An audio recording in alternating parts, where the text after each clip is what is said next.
When the sun sets behind the trees, the Ardennes Forest is only lit by the cars that thunder around it. Today, the International GT3 Championship is providing that light. After round 3 at Road Atlanta, we cross back across the pond, and today we go to Belgium's premier racing circuit, Circuit de Spa-Francorchamps, for round 4 of the series. Good morning, good afternoon, and good evening to everyone at home, and welcome to RaceSpotTV, streaming live on iRacing Live. Jack Stiles alongside Jonathan Simon and Hugo Luis behind the cameras for you today. Spa is going to present us with the first endurance race of the season, and Johnny, what a place to have it. Yeah, great circuit, Spa. That first sector is just incredibly exciting for overtaking, especially at the start of the race here, and that rolling start. It's going to be quite hectic. Then all the downforce is needed through the middle sector, and then you scream through the Ardennes Forest in that final sector. Around Blanchimont, where we've seen numerous memorable overtakes in Formula One, in WEC, all the racing series across the world. And here today, hopefully we see a few more of that. Information up on your screen regarding the weather. 68 degrees Fahrenheit out on the track, 91% humidity, partly cloudy, and we have a 9-mile-an-hour wind. Very cold today, but of course it is the middle of the night. New drivers joining the series for round number 4. Radicals online, and Josh Thompson is going to be one of the drivers making a name for himself. And Team Bushwick Racing and Anti-Alola as well also joining. SRT Esports are adding another team to the lineup. SRT Esport Blue in the form of Benjamin Dumont and Adam Maguire. Qualifying is just finished off. Just 2 minutes and 10 seconds for all the drivers to finish off their laps. And Johnny, Road Atlanta was a tough one, being an hour, but Spa, 2 hours is a long, long time to survive. Yeah, it definitely is. I mean, those who are used to sort of Grand Prix Series racing, it's actually not that long. Most of those races take 90 minutes, but for those in these quick sprinted touring car events, those who just race 30-minute, 60-minute races, this is actually going to take its toll on them, not just mentally, but we know as well sim racing can be physically tough for a few people, especially in the European summer at the moment. Temperatures are high. You could see some sweaty cockpits at the end of this race, and luckily we won't actually get to see them on screen physically. But I'm sure there'll be a few puddles under a few drivers, and not in a good way. Of course, we were graced with the view of Stelian Chipleski in the iRacing Rallycross World Championship the other day, and I think it was Logan Clampett as well in the NASCAR Peak Canterbury Series. So it is something we have had before. It's not going to be something we're going to see today. All the drivers looking like they've just about finished their qualifying laps now, so in a moment we'll take you down to your starting grid. At the moment you can see your drivers up on screen, and that's slightly broken by the looks of it. If you bear with us, we'll get that fixed for you. And championship standings will be up there for you in just a moment's time. There they are.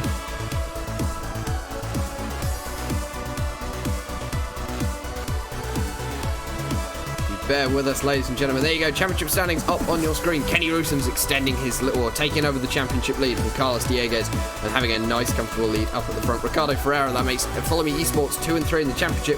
Ross Rizzo and Evan Marion round out your top 5. It's going to be exciting to stay up at the front, actually, because Carlos Dieguez and Kenny Roosen looking like he's not here today, so this is a good opportunity for Carlos Dieguez to actually get back some points, but I think that's another driver who hasn't arrived as well, so some of the big names missing out today.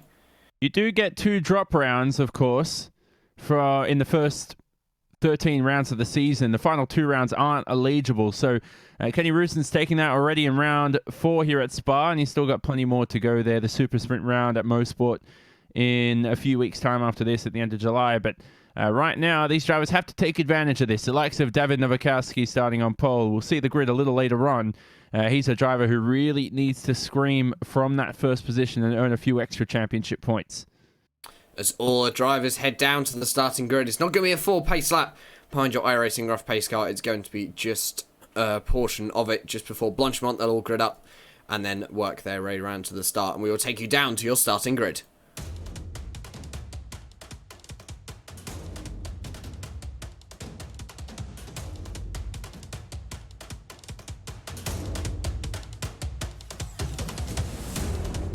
David Nowakowski of Triton Racing takes his first pole of the season. Alongside him is going to be the Follow Me Esports driver of Ricardo Ferreira. Luis Paulo Gallen making up for a poor qualifying at Road Atlanta. He's going to start 3rd. Victor Schmoljak rounds out your top 4. The 2 Triton Racing cars in the top 4. Hugo Preto going to line up in 5th. Nicholas Laubish in 6th from Pure Racing Team. John Piesnik, Martin van Luzenoord in 7th and 8th. Simon Feigl and Reese Gukill in 9th and 10th. Adam Briggs and Jelly Pshuli are going to be rounding out row number 6. Row 7 is going to be Philip Worley and making his first starts of the season. Josh Thompson behind him, another debutant, Antti Aloha for Team Bushfink Racing. And Leonardo Marquez going to line up 16th. Luca Fiavarati in 17th. Paul Mansell in 18th. Clint Shane Smith in 19th. Martin Silvassi going to round out your top 20. Jaco Polo Sigoli in 21st and John Roberts in 22nd. Dylan Shepard, João Oliveira, Guy Leach and Jordan McDonald not getting lap times in. Looks as though they're having a standing start. This is a bit of a change. Yeah, I don't know what to make of this, but that run down to Radion, or Rouge and Radion as well. Oh, it's going to bottleneck into there, especially down the back of the order where you carry extra speed heading up there. You want to get that run out of Eau Rouge and you want to be on the throttle early onto the Camel Straight. So you want to make sure you're away from all that bottlenecking traffic and ready for a clean start here.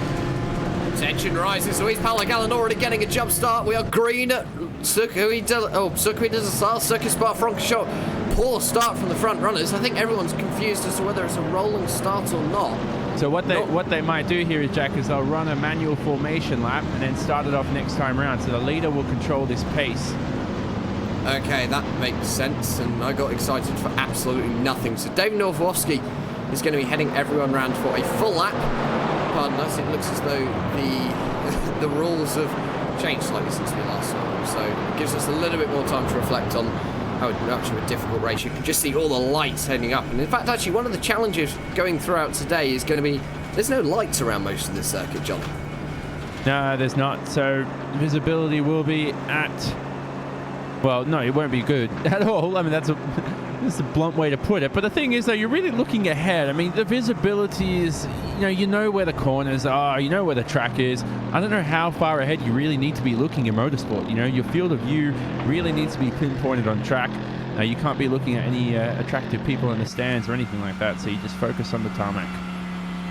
Riding on board just then with Martin van Luzenoord of Racecraft Racing, now riding on board with Luis Paulo Gallen, looking back from that lovely blue, green and yellow Mercedes. And just to cover up a little bit of confusion from the last round, Johnny, Luis Paulo Gallen lives in Australia, but he was originally from Brazil. Oh, I like that. He should come over for a visit. The Saturday night. And what's he doing, by the way, on a Saturday night in Australia on the computer sim racing? Come on, mate. Go out, go have some drinks, and then come back drunk and race again. No, I'm joking. Don't do that. We don't advocate that on RaceSpotTV, of course. No, but Luis Paulo Gallen, he had a good round, didn't he, Jack, last time round? Had some good speed, and we as well love his striking livery. He's changed, we don't know if it's changed this round or not. He's in that Mercedes, though. and it's still looking green and gold. So it's a good mixture though. He's a Brazilian in Australia, green and gold. Both colors mixed, same country. Already issues for the number 336 of Luca Fioravanti. Hasn't even made the pace lap by the looks of it, as your leaders round out through Fagna down towards Paul Frere. And of course, this run up into Blanchimont in a Formula 1 car, Johnny, it's flat. The GT3 car, you do have to be a little bit more cautious because of that reduced amount of grip. Yeah, of course, as well. You want to roll off the throttle, maybe a bit of a dab on the brakes as well if you're not that confident, but certainly as well, go through the corner. Don't scrub off too much speed as well. That's a skill in motor racing that's very underrated, is the driver's ability to sort of limit the tire sliding through there. Of course, Jackie spoke about tires as well for this race. It should be a straightforward strategy. We should see fuel stops, but tire stops is another question in itself. Fuel is limited to 70% today, slightly less than what we see in the standard format. That means that these drivers will have to make 2 pit stops throughout the race. Track temperature is 20 degrees Celsius now. It has dropped since last time I looked, so it's going to be, all these drivers, I think, are going to be going for that single tyre strategy, keeping that same set of tyres on for the whole race, because it means otherwise they're going to lose quite a substantial amount of time as they go under the Bridgestone Bridge up towards the bus stop. We will wait to see who is going to get the jump. The field is, of course, under the control of David Norwowski in the 86 of Triton Racing.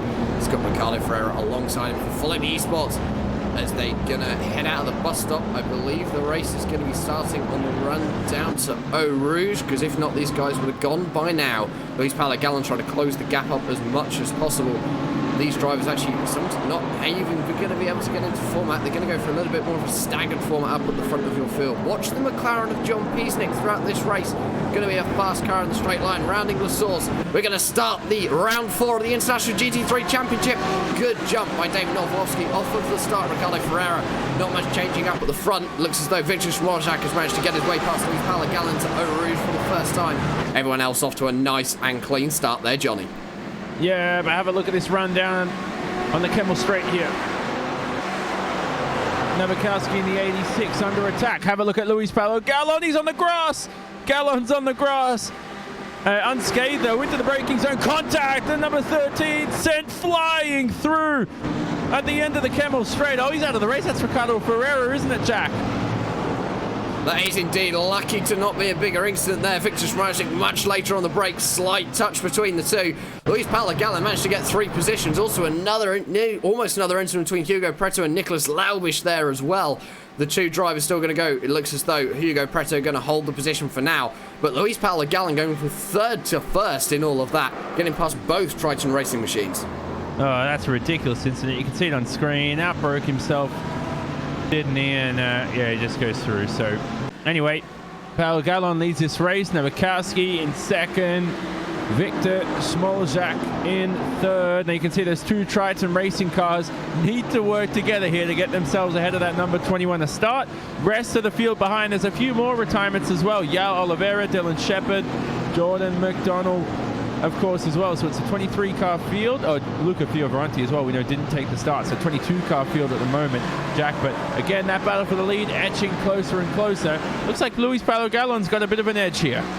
He has, but of course it is a long race, around 52 laps to go. We're going to be looking at a 53-lap event. The race time is going to be about 1 hour and 55 minutes because, of course, that pace lap is going to be taken into account. Everyone into the bus stop nice and cleanly for the first time. Looks as though Victor Schmorzak getting much later on the brakes than his teammate of David Norwowski. He has got pressure from behind from Nicolas Laubisch from Pure Racing Team. Pure Racing Team haven't really lived up to expectations so far this season, Johnny, but they're showing some of their potential now today. It's Nicolas Laubisch trying to go around the outside of the source in the first lap. That's probably not recommended, but of course they are off again. But yes, it's a case of these guys have got a long way to go in. That battle reminded me of Raikkonen and Hamilton in 07 here. And Raikkonen, it was 08 actually, wasn't it? And Raikkonen sort of almost sliced the front or the rear wheel off Hamilton's tyre. There's a bit of rear damage to Victor Schmorzak's rear wing. It just appeared on screen for a slight second. There he is on, you can see on the right-hand side. So his left rear wing may have a slight bit of damage, maybe visual though as well. Here they go into the com. And field's starting to spread out, be a bit staggered. Simon Feigel's lost a lot of positions this time round, and he's lost about 4 this past lap. Look ahead as well.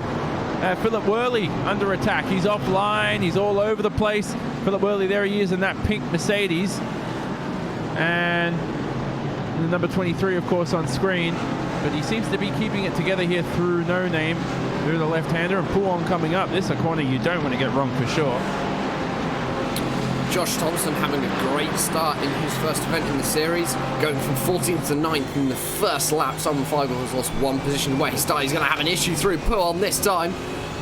Just as you said, Johnny, you don't want to be making a mistake there. He's gone down to 15th. Something can't be right with that 85 machine. Simon Feigl is incredibly so. Ricardo Ferreira has kept going in that number 13 following the esports, but it has got heavy damage on that Audi. Yeah, he does. And you mentioned Josh Thompson as well. Young sim racer in that Radicals Online Mercedes. The good talent for the future. Popular karter out there in the real world. Won a lot of races, championships. Coming through the ranks here. It looks like Hugo Prato is losing time. Something's wrong with Hugo Prato. Letting fuel through cars. May have a slowdown actually, Hugo Prato, because I don't see any visual damage on that car. And look at the 49, excuse me, of Josh Thompson. We're just speaking about him. Thompson goes straight through. So Hugo Prato suffering with issues. Probably a slowdown at the moment. We will wait. No, he's pulled off. He's pulled off. Something can't be right with that 77. Something's happened to Hugo Prato. One of the very quick drivers, very capable drivers in this series. Just looking as though it all started coming out of Fania. He lost a lot. He lost a position to John Peasnick, and I wonder whether there was a touch, and it's damaged something on that 77. So Hugo Prato, no, something really isn't right, because he's still on track and is now rolling backwards. So the 77 having major issues just 2 laps into this event. Luis Paulo Gallon, though, continuing to lead, got a half a second advantage now over the Triton Racing car of David Norwowski. Yeah, he does. And yeah, just that Hugo Prato, that's weird. So I reckon that's a system issue, something technical, because he's still parked on track like he wants to race. There he gets going again, Hugo Prato. You can see right in the pit lane. There he is on screen. This is odd. He's all the way in last as well. There is a chance to salvage this race, of course, Jack, but I don't know what's going on for Hugo Prato. There's a big technical issue there. Have a look at the lead battle now. Triton Racing, both of them, Nowakowski and Smolzak, hunting down the Brazilian-Australian Luis Paulo Gallon. And I'll tell you what, he's a good man. He decided not to go out tonight and have a few drinks. He's leading this race, Jack, and he's going well so far. Good battle as well between Mercedes and Audi. The Audi is a very capable car, but Mercedes has got a lot of grunt off the corner. Big AMG V8 powering that car. It's the same engine that powers the Aston Martin GTE, the 2018 Spec 1 that we see in the FIA World Endurance Championship.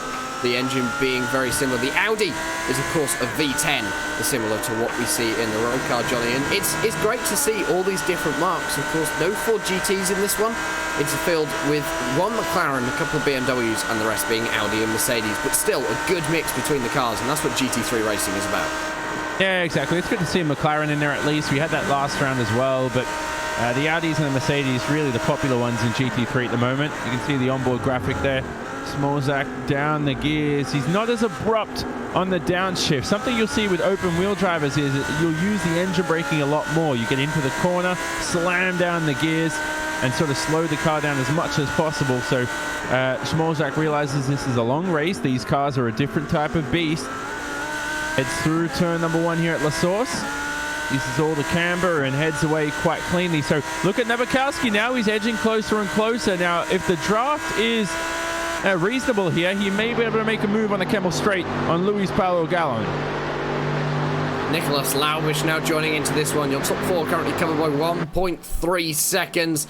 Nicholas Laubish looking like he's not close enough to make a challenge to victory from Smolzak. Luis Paulo Gallon now going to be having a few technical issues. Hopefully he can get that one sorted out, because he's having a good race too. By my screens, David Norwowski inherits the lead, because Luis Paulo Gallon with lots of technical issues. Fastest lap of your race so far, 2 minutes 14.377. That is the driver of David Norwowski. Yeah, that's a huge technical issue. Luis Paulo Gallon on screen looked like he drove Back to the Future. He just went missing. Now it's a top 3 battle. That's very unfortunate. And he may be, I have to say, unfortunately, this may be the end of his race early on. It's not a slow death for Luis Paulo Gallon. It happened early, but He had a not one hand on the trophy, but he had a good chance at a victory here. He's definitely going to be out of this event so far at this rate. I have to say, though, now the Triathlon Racing Cars 1 and 2 are a perfect gift in disguise for them. Yeah, not sure what's happened to Luis Paulo Gallen. We will find out for you when we know for some more information. But at the moment, looks as though your lead battle has been cut down to 3. John Piesnik, 2.5 seconds behind Nicholas Lowich. He's now under pressure from the driver of Martin van Loozenord. Adam Briggs as well, trying to close up to this battle. And actually, this is a good opportunity for some of the mid-pack drivers that we usually see. Smaller field today, Johnny. They're going to be able to pick up some good points if they can get to the end. Yeah, exactly. You want to make the most of that, especially with retirements and all the rest of the other. It's definitely something that you need to maximize, of course. Leaders heading through the final couple of corners. What used to be the bus stop chicane. iRacing's laser scan this version back in 08-09. And it's still living strong here today. One of the popular tracks in iRacing. It's signed up a lot of drivers. I know I'd say Kirchhoff, for example, Jack. Very popular driver within iRacing. He only came to this service from another simulator because of this particular racetrack. We've seen Max Verstappen practicing moves here, and then only a month later using them in Formula One when he was in Toro Rosso back in 2015. This track has really been a great contributor to iRacing's popularity. Yeah, Spa is, of course, one of the great circuits in the real world, one of the great circuits in the sim racing world. And in just 2 weeks, or just a week's time, 2 weeks' time, we will be having 24 hours of Spa on iRacing, all brought to you by RaceSpotTV. And that's going to be an incredible event. 60 GT3 cars going out for 24 hours. And of course, always one where drivers usually lose licenses because of how many incident points can be very easily racked up. Quick mention of the incident points, a cap of 61 here today. But of course, these drivers will get points penalties for every 15, I think, if I remember correctly. Yeah, right, exactly. Every 15 incidents, 10-point penalty. 46, actually, incident point maximum. You'll get disqualified. Over here, of course, you said it was different. 61 today, as you said, Jack. So different rules, of course. So a bit more lenient as Spa for this round. It will normally be 46 for most other rounds, of course, especially those super sprints. You're only racing for like 15 to 20 minutes. This is a 2-hour race. Be more lenient. I do remember Martin Kroenke had an endurance race here back in 2014. And he had 0 incident points in the 24-hour race. Now, he didn't race all 24 hours, but of course, he is good enough to race a good chunk of that and still manage no incident points. Or maybe it was 1. I can't remember. Still a magnificent story. Martin Kroenke, always one who is to avoid those off-track penalties. Position for battle, battle for position number 11. Sorry, up on your screens at the moment, Simon Feigl and Paul Mansell, the 5 versus the 85. Altus Esports, Simon Feigl's new team, launched just a week ago, and he isn't able to get his way past Paul Mansell. He's down 3 positions. Ricardo Ferreira as well, making his way up the field after his incident on the first lap. So he's recovering some time now, but Simon Feigl being held up by the looks of it by Paul Mansell, but not finding a way past. Yeah, why use that VR? Why use lights when that VR46 livery is so bright right ahead of you for Simon Feigl? And doesn't get the best of exits out of the source. You can even see on screen just visually loses a car length or 2 on the exit. Draft isn't going to work too well either in these cars here. Feigl in the Audi. There he is behind, runs way over the curb as well. You'll see a lot of drivers do that. Very easy to lose the car there, of course, too, so you don't want to overdo it. And hit a few bumps. Here they are on the Kemmel Straight. One of the most famous overtakes in Formula One with Hakkinen and Schumacher occurred right bang there before Les Combes. Ride these corners smoothly. Open up this next right-hander quite nicely. And then brake downhill. So easy to run deep into that gravel trap because it is a downhill braking zone. Gravity doesn't help stop the car. Then through No Name, the corner cuts in on you a lot earlier than you might think. So plant the throttle down and scream downhill to Pouhon.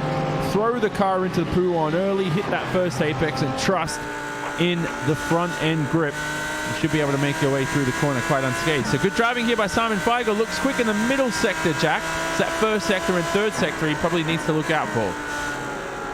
I wonder whether he's running a slightly higher downforce on that 85 machine as opposed to Paul Mansell, because if the high downforce is where you want it in that middle section, And of course, down the Kemmel Straight and on the run up to Blanchimont, you want a lower downforce lap split on your screen as it stands. Simon Feigl 0.2 of a second. There you go.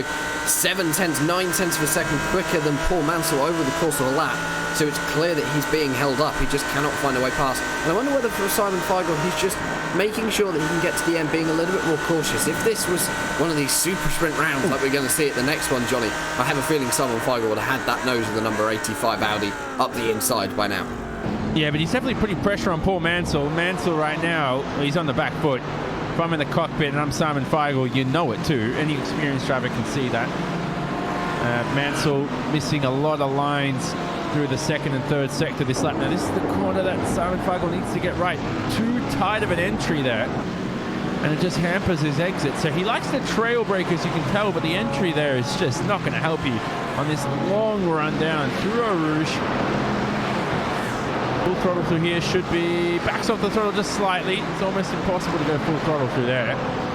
And Feigl continues away. But look at the battle up ahead as well. The number 444, Reese Guchel, battling with Antti Ahola. The Team Bushfink racing car trying to make a move here on the 444. Straight pass for Antti. The Finnish driver up ahead. Well, quite an easy move there for that number 8. And straight past into P number 9. Nice pass there from Team Bushfink Racing, making their first start of the series. And of course now for Antti, it's eyes forward to that number 23 machine of Philip Worley. Reese Guchel didn't have much he could do. Defending the outside line at Lecombe is a hard enough job as it is. But of course, when you with the lights and everything, you might not know where that driver is. Ricardo Ferreira now going to get his way past Martin Silvassi for position number 13. So he's making his way back up the field. He's now down 11 on where he started. But Simon Feigl still can't get his way past. Battle for the lead. The two Triton racing cars working together have now gapped Nicholas Laubish, so much so that he has nothing to answer for it.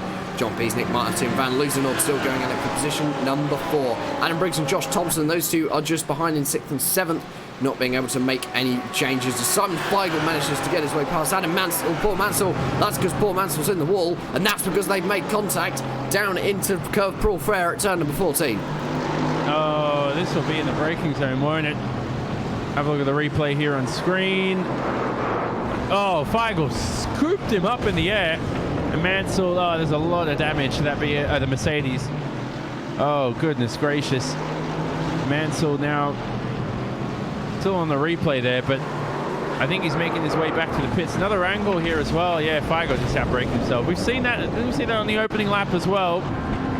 When we saw Ricardo Ferreira out of the, well, he's now in P12, but he had a lot of damage there on the opening lap. Here again with Simon Feigl. Tried, it was like a half move. You got to stick that move. Oh, you got to make a very robust decision through that corner, Jack. If you don't, that's the situation you're in right there. So ahead of Paul Mansell though, Clint Smith, series administrator, makes his way past the driver of Guy Leach. Now Guy Leach and his teammate Paul Mansell, 16th and 17th. And Simon Feigl also getting himself past Reed Guchel on the 444. Looks as though the driver of Paul Mansell got very early on the brakes in the number 5 Mercedes. Not sure Simon Feigl even had the time to realise that the car ahead of him had hit the brakes. Not enough time to react, and even a couple of tenths behind. Maybe that would have been an instant avoided, but just an unlucky racing incident for those guys. That means that Simon Feigl now can close the gap. He is back up into 10th position. He wants to get up a little bit further. Double points also available today here at Spa for this endurance race. So for some of these drivers, if they can get a good position, it's good points in the championship, especially with the likes of Carlos Dieguez and Kenny Roosen both being absent today. That's what I'm saying. If you're going to take a drop round, don't take it during the double points round. That's something that these drivers need to think of. That double points is such a huge difference, of course, as well. And so that's something for people to think about. You know, if you take a drop round for one of those normal scoring points rounds, yeah, that's fine. You know, it's not a big deal. But these are the rounds you want to attend. And basically, we have a lot more drivers normally in the field, and a lot of them have missed this event too. So this could really shape the championship at the end of the day, Jack. You know, 52 drivers normally. Right now, this is, for those Triton racing cars in P1 and P2, very happy for them. They're going to score some great maximum points. And also, do not forget that the VRS GTR Racing World Championship heads here next weekend, in fact, for the 6 hours of Spa. So for some of these drivers, actually, this is a good place to get practice in. Not sure that that series will be running in the night time, in the dusk, under the lights of these cars, but of course it's still practice, it's still learning the circuit. The only difference is really that you're not going to be running under lights, you're going to be running under daylight, and also the track is probably going to be far warmer. There's Philip Worley now looking like he's having a few issues in the number 23. I wonder what has happened here. He's around at the source, getting himself back going again. That looks as though it's a single car spin. Yeah, let's have a look at the replay here. Oh, somebody from behind collected him there. Oh, yes. Yeah, actually, there was a bit of a tap there. So I couldn't see what number that was. It looked like Antiohola possibly. And yeah, it was the Finnish driver.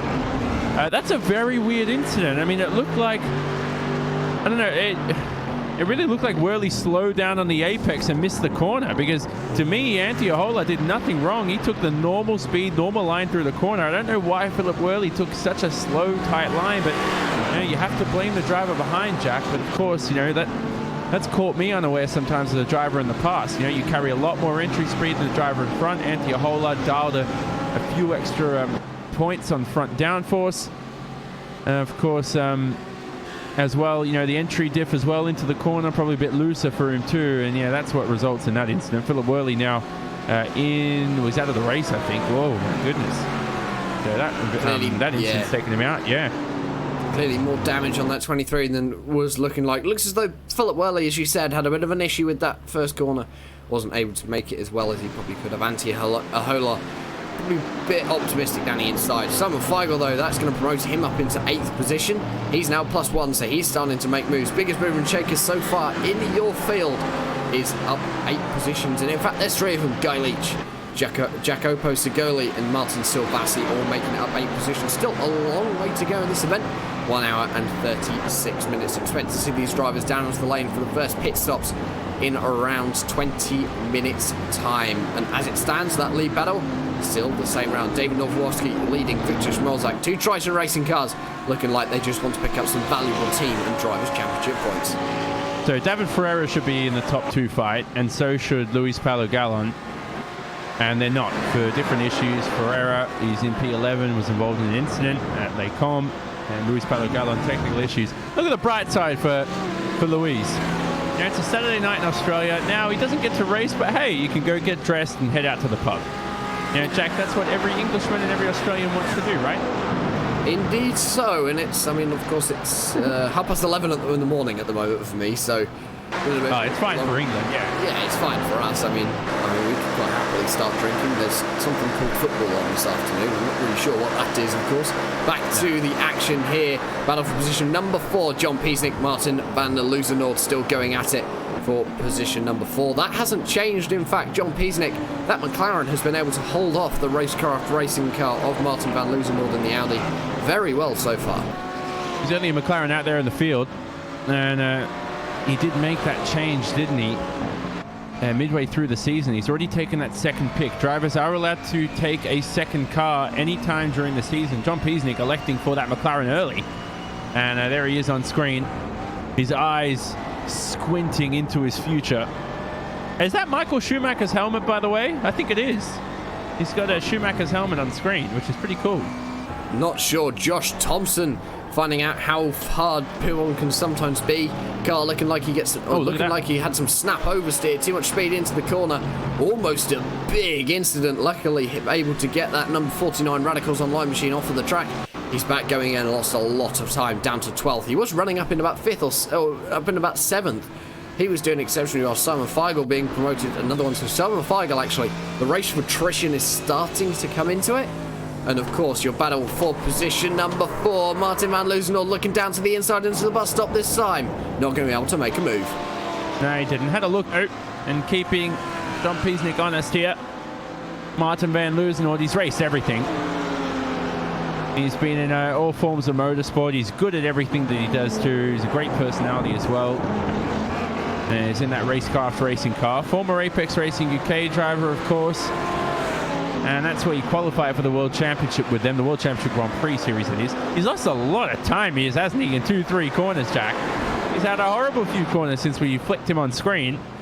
And he's got a lot of time to make up here on John Peasnick in that 555 car, the McLaren. Indeed, so it looks as though Martin van Loosenord struggling through that first section of corners. I wonder whether his rhythm was just upset a little bit by having a look.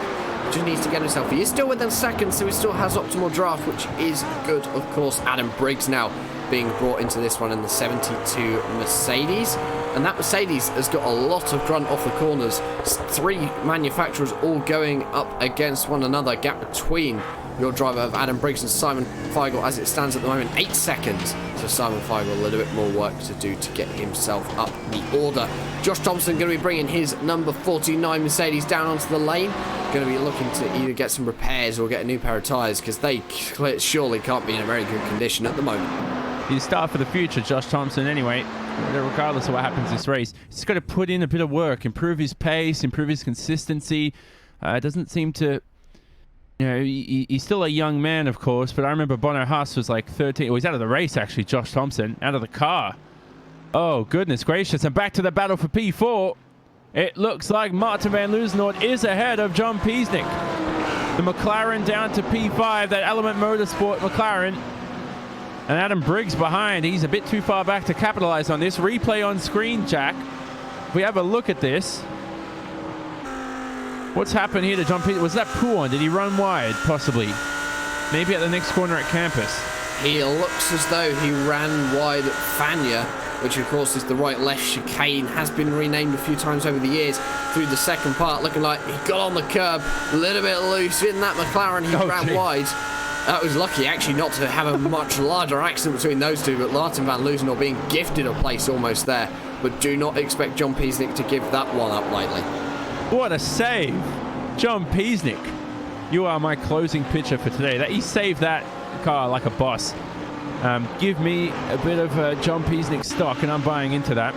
Now, the ironic thing is that that's very good car control to save that car, but it ironically resulted from bad car control. He almost lost the car himself. There he is on screen working the wheel. And you can see there, didn't do anything abrupt, didn't do anything erratic, just sort of felt where the force feedback was sending him, corrected slightly each way. Takes a bit of practice there. You need a bit of luck as well. Of course, the best drivers never put themselves in situations like that anyway, Jack, so they don't really have to deal with steering adjustments. It's not a mistake we see very often from John Peasnick, but it is one that we have seen today, and I think that is somewhere where some of the drivers are going to struggle a little bit more. Looking like Josh Thompson actually clipped the wall slightly and damaged his suspension. That is what happened to the number 49 Radicals online driver. That happened at the source, so the issue started a lot earlier for Josh Thompson than what we saw, and we just saw the aftermath of it. Yeah, exactly. And so Josh Thompson... Well, I was saying before, actually... Oh, Nicholas Laubish is off. Pouon, same place as Josh Thompson. Oh, he's still in the race, though, Nicholas Laubish. And, yeah, same sort of incident. Replay is going to be up on screen. I want to know whether he... Oh, well, we've missed it there, but I want to know whether he's lost this on the curb on entry, or whether he's just ran a bit too wide into the corner. Oh, he just lost the rear end there. So that high-speed damping, the high-speed grip there, the third springs, doing all that work, just no grip for him under immense aero load. That's a setup issue if that's happening. You want to be smooth through that corner, and it looked like Nicholas Laubish was, but that setup to me, it hasn't been dialed in. The tires, of course, they won't be at their greatest stage half an hour into the race, but they won't be too bad. But that's certainly something that shouldn't be happening half an hour into an event. Fastest lap of the race so far, 2 minutes 13.843 from David Nowakowski. Still leading your race from the Triton Racing teammate of Victor Smorzak. Smorzak hasn't been able to keep pace with David, in fact. Gap now out to 2.2 seconds. Last time around, David was around 0.8 quicker. So Victor not being able to hold on. Martin van Loosenord has also managed to put a little bit of a gap over John Peasnick. By that I mean he's pulled half a second. Yeah, well, that still could make all the difference, especially heading into those first pit stops. How long are we, Jack? Maybe 15, 20 minutes away from those first stops? Yeah, not too long now, I reckon. Yeah, so you want to be getting all the time you can get. And, of course, I always mention this every time. People who adore listening to me will be sick of me saying this, but just practicing those pit stops, the entry, the exit, heading into your pit stall. You don't want to lose too much time. You want to nail your points. And we've seen that they can make all the difference in a race. It can be the difference between a race win and possibly being out of the podium sometimes, with races so close these days. People practicing to the max talent at its utmost level. Here we ride on board with John Piesnik. Piesnik having a few technical issues, so that's why you'll see the car shuffling around like that as well. So hopefully he doesn't get out of this race, Jack. Of course, we don't want to see another retirement due to technical issues so early on. Ricardo Ferreira also having a few issues out on the circuit through Lecom that time, looking like he was trying to make a move on Antiola and not going to be able to make it down. Reese Gukel gaining a position, so Ricardo Ferreira even more work to do to get himself back up to the front of your pack. But yes, it would be a shame to lose John Piesnik. Looking like those technical difficulties have balanced themselves out for now. Not going to be too many more for that 555 machine. McLaren is very loose through Blanchimont that time. Just shows how careful you have to be with these cars through that very, very tricky corner. Yeah, Blanchimont, it's always tricky. Here they come to the final chicane there. There's the number 4, of course, of... where's the number 4? 444, wasn't that? Of Reese Guchel? No. There they are on screen, of course, as well at the front there. John Piesnik, Adam Briggs. Van Loosenord up ahead, quite a good margin. Back on screen, Jack. I think right now, obviously, as you can tell, there is nothing going on in this race at the moment. We're all waiting for that pit strategy to come forward, of course, as well. Reese Guchel there on the exit of the source, quite unscathed. This is your closest battle on the racetrack, of course, apart from that John Piesnik fight. Heading through a Rouge and Radion. He's got that Lewis Hamilton helmet. I see you through that mirror at the top. And he carries on quite well here. Indeed so, and in fact, as we reach the first half an hour into this 2-hour event, we're going to take you to some RaceSpotTV fan immersion with John Piesnik in that beautiful McLaren MP412C.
Welcome back, ladies and gentlemen, to RaceSpotTV, streaming live on iRacing Live to round 4 of the International GT3 Championship from Spa-Francorchamps, deep in the Ardennes Forest in Belgium. Jack Stiles alongside Johnny Simon, bringing you all the action with Hugo Luis, providing you with the camera work today. And Johnny, the first 40 minutes has been a little bit planned, if I must be honest, but strategy is going to start playing into this race very heavily soon. Yeah, exactly. So we're going to wait for those pit stops in just a few minutes' time. I'm very excited for this stage of the race. There's 555 car, the Element Motorsport of John Piesnik. He's the driver who wants to make up that position back to Martin van Loosnoord. He lost that final podium position. Van Loosnoord made a very confident maneuver into that P3 spot.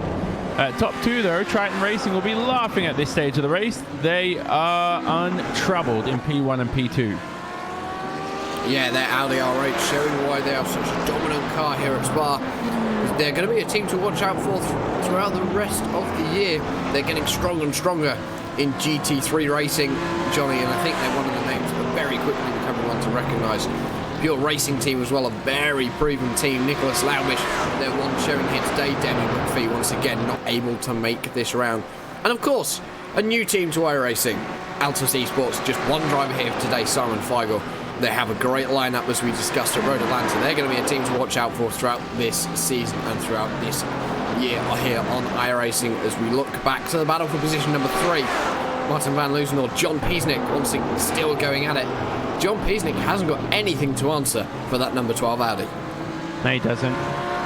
Simon Feigl, by the way, he's had like a race where he's been all over the place, all the way down in P15 at one stage, P14 around that range, back up to P7. He started this race from 9th, so all over the place is Simon Feigl, and he's seemed to pick up the pieces at the moment. Gifted a few positions to retirements, but he's made a couple of good moves as well, of course. He shoved one driver out of the way, and that was one of the VR46 cars, of course. Paul Mansell still suffering from damage. He's up in P7. The stewards will deal with that later on. Of course, this event and this series well stewarded. But of course, have a look at Ricardo Ferreira trying to make his way back up through the order. He's going to have a lot of damage to deal with at the pit stop, of course, Jack, but was in the top 2, top 3 to start this race. Started the race on that front row, trying to make a move past Antti Ahola here for P8. He's already tried once in this race, Johnny, and he had a bit of an issue, so he's going to try again. For Ricardo Ferreira, it's now a case of damage limitation on his championship. He is running very, very well in the points. Double points are on offer here today, so he wants to try and get as many as he can over the other drivers on here. Ricardo Ferreira currently sitting 3rd in the driver's standing by the looks of it. Looks as though he is a few points down actually on the championship leaders, but of course the here. So a good finish today for Ricardo Ferreira will mean that he can move himself up in the points a little bit. He of course did move up to position number 3 as he's off wide through Blanchimont. Yeah, well, that was a bit of a safety move there. Didn't want to ride the curb and get beached onto that very dangerous curve at Blanchimont through the final chicane and into that DRS zone. No DRS on these cars, of course. That's for Formula 1. Now begin the lap after La Source. Different start-finish line, of course, for these endurance races, as we know. Ricardo Ferreira is surprised he's this quick as well on that Follow Me Esports car. He's had a lot of damage, doesn't he? You can see the back end of Antti Ahola and Team Bushwing Racing. No damage. That car looks clean from the rear end. I think we're going to see a move here possibly for P8 because Ricardo Ferreira is a very brave soul. He is a very brave soul indeed. He's got the draft of the TBR Mercedes ahead of him. I don't think he's going to be close enough this time into Lecombe. Do not count out a move into Blanchimont. That is somewhere where if you can get on the inside, leave a driver on the outside, you very rarely see them go side by side. Very close through Malmedy that time on the run down into Ravage. Looks as though Antti Ahola has managed to hold on to this one, but Ricardo Ferreira looking very feisty. Looking like he wants to get past very late on the brakes. Very brave as they come down into No Name for the 18th time now in this event. And of course we have around 1 hour and 18 minutes remaining in this race. Pit stops will be starting very, very soon because these drivers will not be able to go much further on a tank of fuel. No tyre changes in the first one. If we're going to see tyre changes, I'd expect to see it in the second round of pit stops. But it is going to be a splash and dash to get to the end of the second one. Oh, Ricardo Ferreira's run deep. I think he almost collected Antti Ahola there. And we're looking at that on screen. Number 13 of Ferreira now lost a lot of time.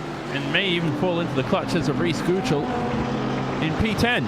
So Ferreira there could have had calamity going into this pit stop phase. You want to keep it clean. He had an advantage. You want to reel him back in and try and get him in the pit stops. And the longer he goes, he'll be lighter fueled, of course, as well. So, you know, here's the good side for Antiohola. If he does pit one lap earlier, Ricardo Ferreira, Ahola will be able to keep that advantage. Oh, there is a car there. That's Simon Feigl on the outside of Blanchimont. That is dangerous. That looks like a big incident in Blanchimont. Hit the curb on the inside, loose on the way in. Big accident with the tyre wall. We've seen a few of those over the years. One most notably involving a safety car, if I remember correctly, in the Dutch Supercar Championship. Simon Feigl hard into the wall at Blanchimont. Number 85 Altus Esports machine looking like he's out. Oh my goodness.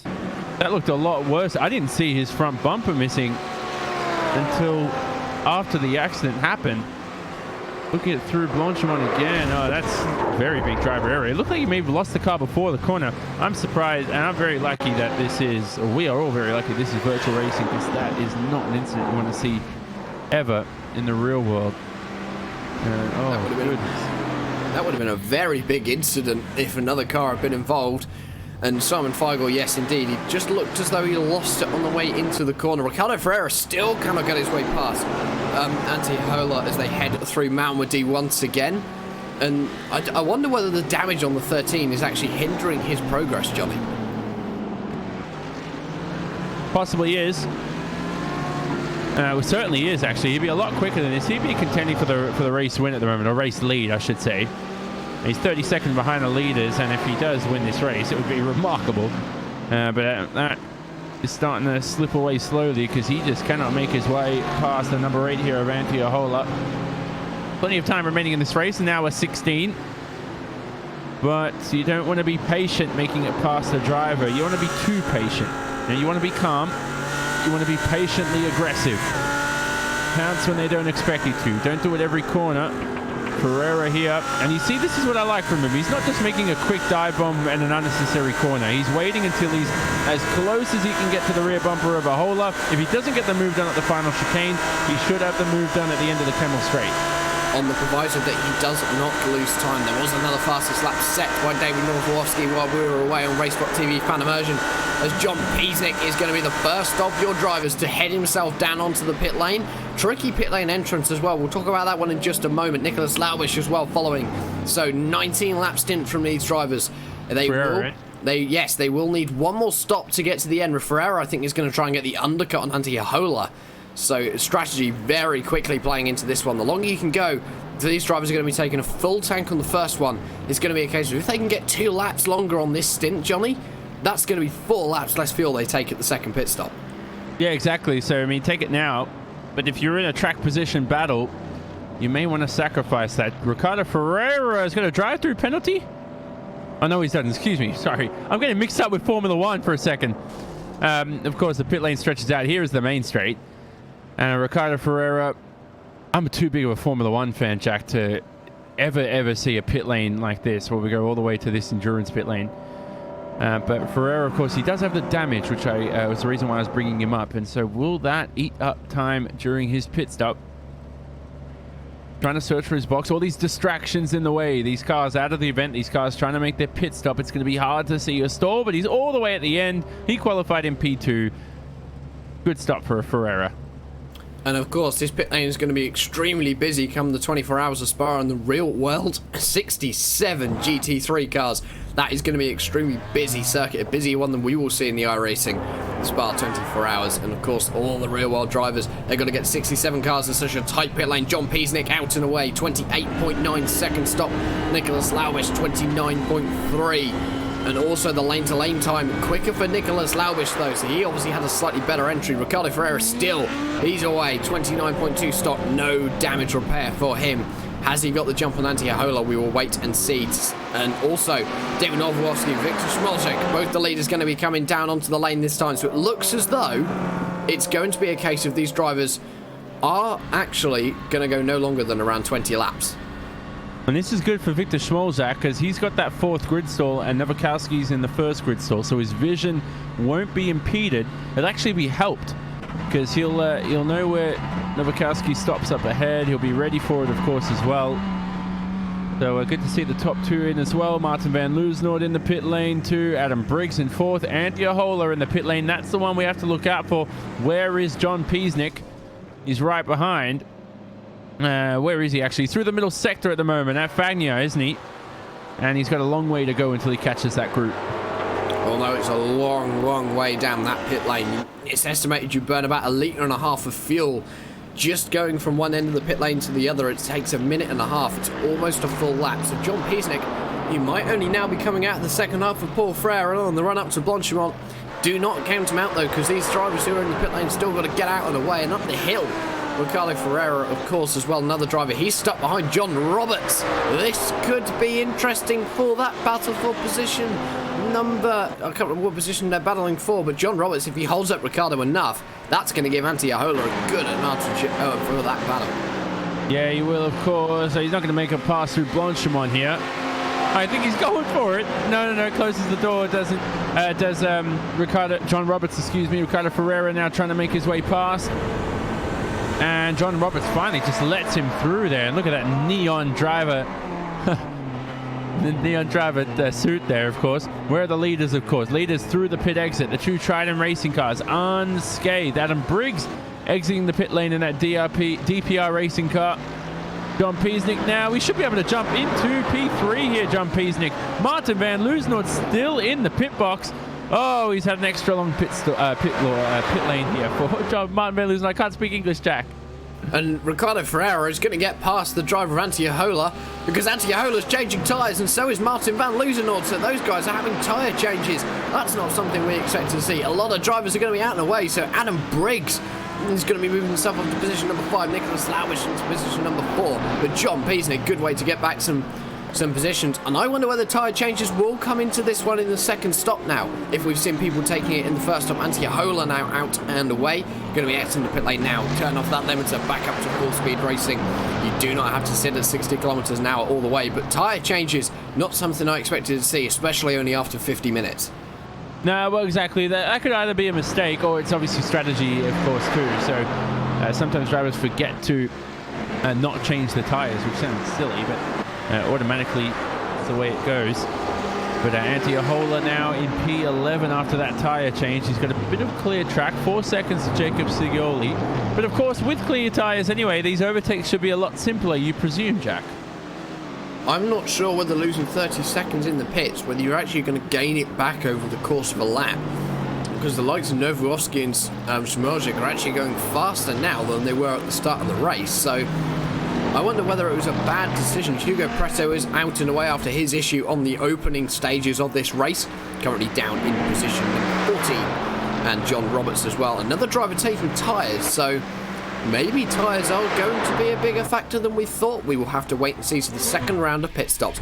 32 laps remaining in this event. And Simon Feigl now is another driver out of this race. We're down to 16 cars remaining out on the circuit.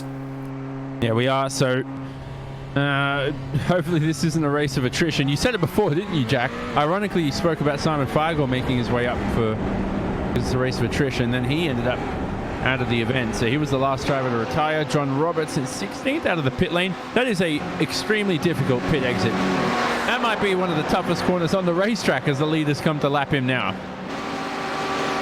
And of course, if you think that strategy in a race of attrition here at Spa is not important, well, I'll give you a clue. When I did Spa 24 hours last year, after the first lap, we were the stone dead last, slowest car on the circuit. We still finished almost in the top 20. So the attrition here at Spa is very high. And of course, 2 hours is a lot shorter than 24, but it's still enough to make a big difference. We've seen Josh Thompson out already. Simon Feigl going with him. And some very big challenges for the championship. The likes of Luis Paulo Gallen also gone. Clint Smith having a few issues as well. He has an hour and 10 minutes of repairs on his BMW, so he is also out of the race. Battle for position number 4, looking like it's the only one out on circuit at the moment. That's between Adam Briggs and Nicholas Lauwish. Ricardo Ferreira 14 seconds back from that one, so not going to be able to put a challenge on. So at the moment, everyone just... Oh, it's actually Nicholas Lauwish's round. He's having more issues at Puon, and as you said, his setup can't be right on that 723. No, definitely. So More issues for him, isn't it? Nicholas Lavish now coming through. Vanya. I don't know. I mean, look, it could be setup, it could be tires, could be a whole number of things. I mean, Nicholas will know that, of course, but to me, it seems like setup. The front end, you want as much front downforce and as front grip as possible through full-on. If you don't have it, you're not going to be confident steering into that, steering into the left-hander at all, into the entry. Of course, you want a lot of responsiveness too from your front end, but you don't want to understeer too much where you start to lose time through two-on. So you have to find that middle line between the two. And that's the quickest way around that corner for you personally. And that's the second time that Laubish has had that incident in that corner, so don't expect it to be the last if I have my money on it. And it looks as though that high-speed damping is not right. Martin van Loozenhoorn versus Martin Silvassi for position number 8. Van Loozenhoorn losing a lot of time in the pits because, of course, he took tyres. That's a decision that I'd probably question, but for Martin van Loozenhoorn, he's just got to make up some time as he runs very wise out of Blanchimont over the curb and onto the other side of it. That's going to be another incident point. You've got to be very careful here. A lot of drivers, I feel, are going to be coming away from here with points penalties. Martin Silvassi very slow through the bus stop that time. Can Van Loozenhoorn get a run into the source? I think he's going to be looking to the outside. Not sure if he's going to be able to get a run. He's not going to, so it's going to have to be down the Camel straight into Le Col. Taking all that time for tyres, and so far it doesn't seem to be helping him, doesn't it? And he comes through Arouge, and it looks a lot quicker right there.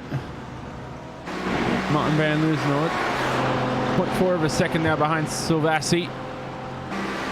He's not even close as well. I mean, you're right, Jack. The decision to take tyres, that's going to be questionable. We'll wait and see until the second stops. We don't want to, accuse them of any malfeasors or anything at the moment because we don't know how this race is going to project over the next hour. And we're not even an hour into it too, exactly. So we don't want to be overdoing this. But yeah, the 30 seconds, can you make it up? I'm not too sure. I think for Martin van Loozenhoorn, I don't think he's going to be able to. He's, of course, quicker through the corners, but down the straights, I'm not sure whether it's going to be paying off out. A no-name this time. He's got a much better run. Ricardo Ferreira getting himself past Nicholas Laubish that time. Martin van Loozenhoorn easily past Martin Silvassi, and that's what I mean. Through the corners, you've got a lot more grip. Down the straights, there's not much in it. No, definitely not. So, and Van Loozenhoorn now should be able to stay ahead, of course, with those clear tyres. Should be able to break away in this sector, of course, too. Let's have another look at this battle, of course, as well. Silvassi, how far is he behind? There's the replay on screen, of course. Martin van Loozenhoorn, good move on the run down to Pouon. And enters the corner with confidence, of course, as well. The International GT3 Championship. Normally, we've seen a lot more cars in the field today, or on the racetrack, of course, a better way to put it. But of course, these endurance rounds can still be exciting. The race could go down to the wire, but of course, the two drivers that were contending for the lead are sort of out of that battle at the moment. Ricardo Ferreira, one of them, Luis Paulo Gallo, and that's what's happened in this first hour of the race. They continue away unscathed. John Peasnick up to the pit stops. That was a great pit stop for him too, Jack, because not only does he not have Martin van Loozenhoorn to contend with, he's got fresher tyres now, he's got the fuel sorted, and he can focus and get into a rhythm as quickly as possible. Ricardo Ferreira, I got to say, very impressive to climb his way back up to 5th. Of course, though, the last time we checked into his gap, he has lost 4 seconds to the leaders. Yeah, it just looks as though he might be starting to struggle. He is, of course, 34 seconds behind the leader, David Wolfowski. I can't see him making that on John Peasnick's McLaren, spitting flames out of the back through Rivage that time. But for Ricardo Ferreira, I think he's just starting to settle down into a pace. He has got past Nicholas Laubish, Guy Leach and Jacob Shawley are having a bit of a go at each other, as Antti Ahola as well wanted to get himself past Jacopo Sigoli, the Italian, in the number 41 BMW. The Mercedes a lot more grunt off of Radeon that time down the Camel straight. Not much of a gap between them. Easy pass there for Antti Ahola, just doing it with straight line speed and the pass. Rhys Gukil getting himself past Nicholas Laubish. Has Laubish had more issues? Laubish is out. The Pure Racing team driver having issues at no name by the looks of it. Too much curb on the inside, heavy contact with the inside wall. That's just an unlucky driver, or unlucky incident for him.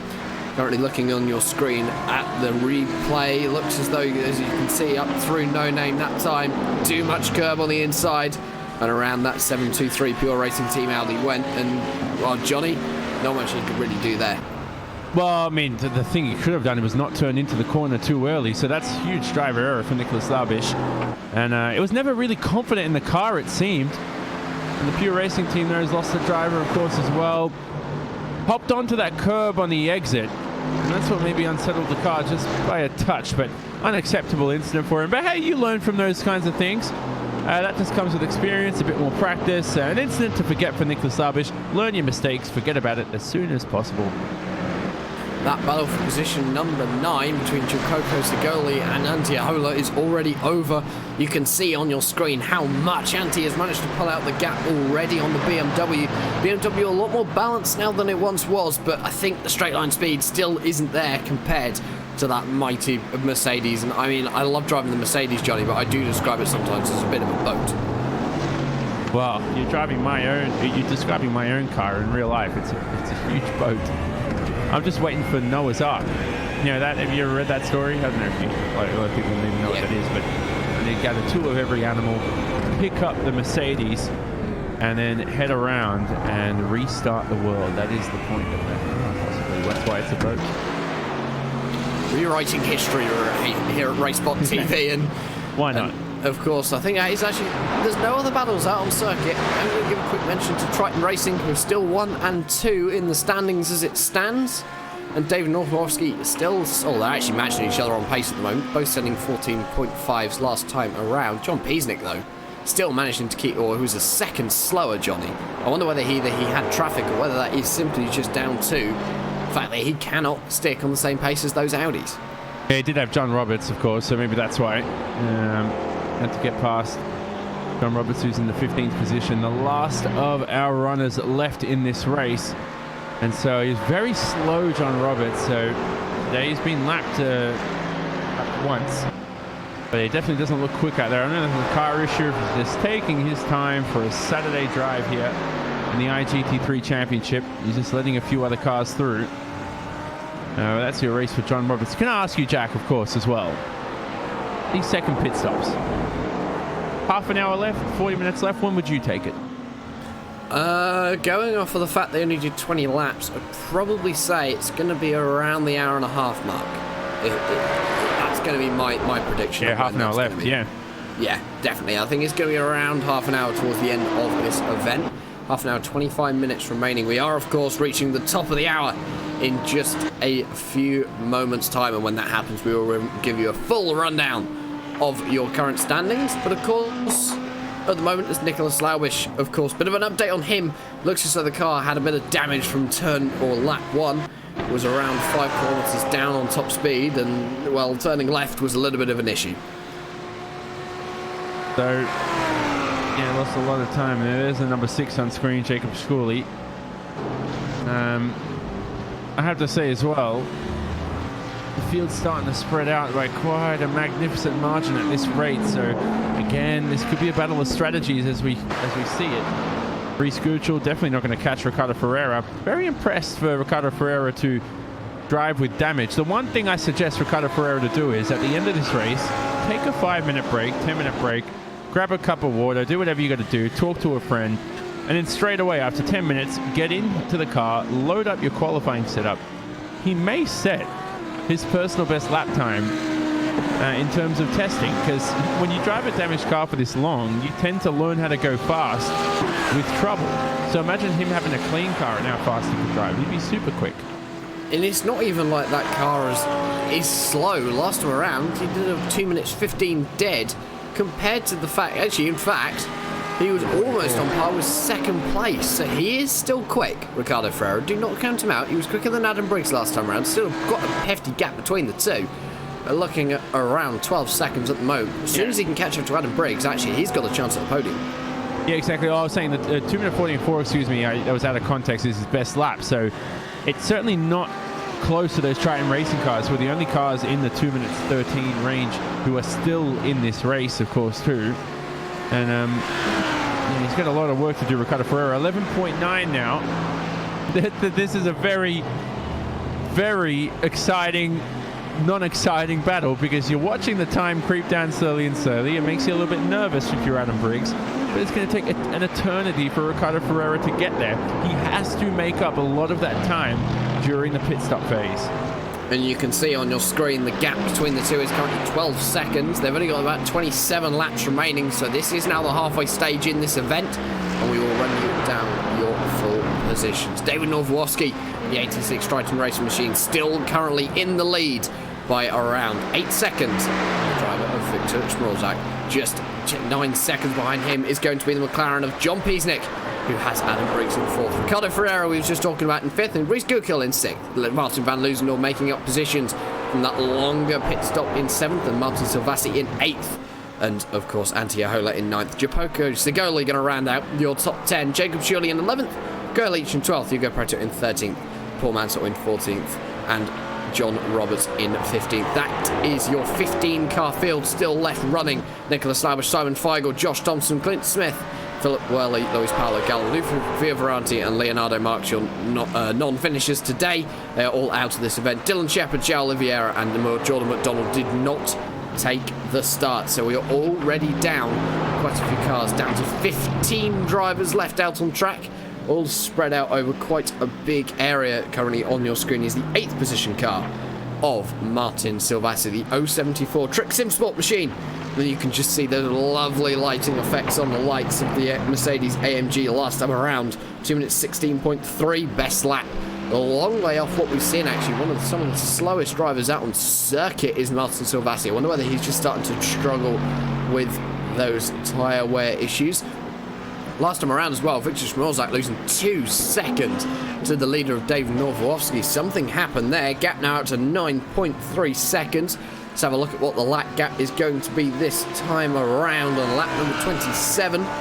Around 6:10. So David Norwoski looking like he has a bit more pace here today, Johnny. Yeah, it certainly does. Doesn't have to show it all, though. He's quite comfortable there in the lead. 9 seconds of gap. Whatever happened to that?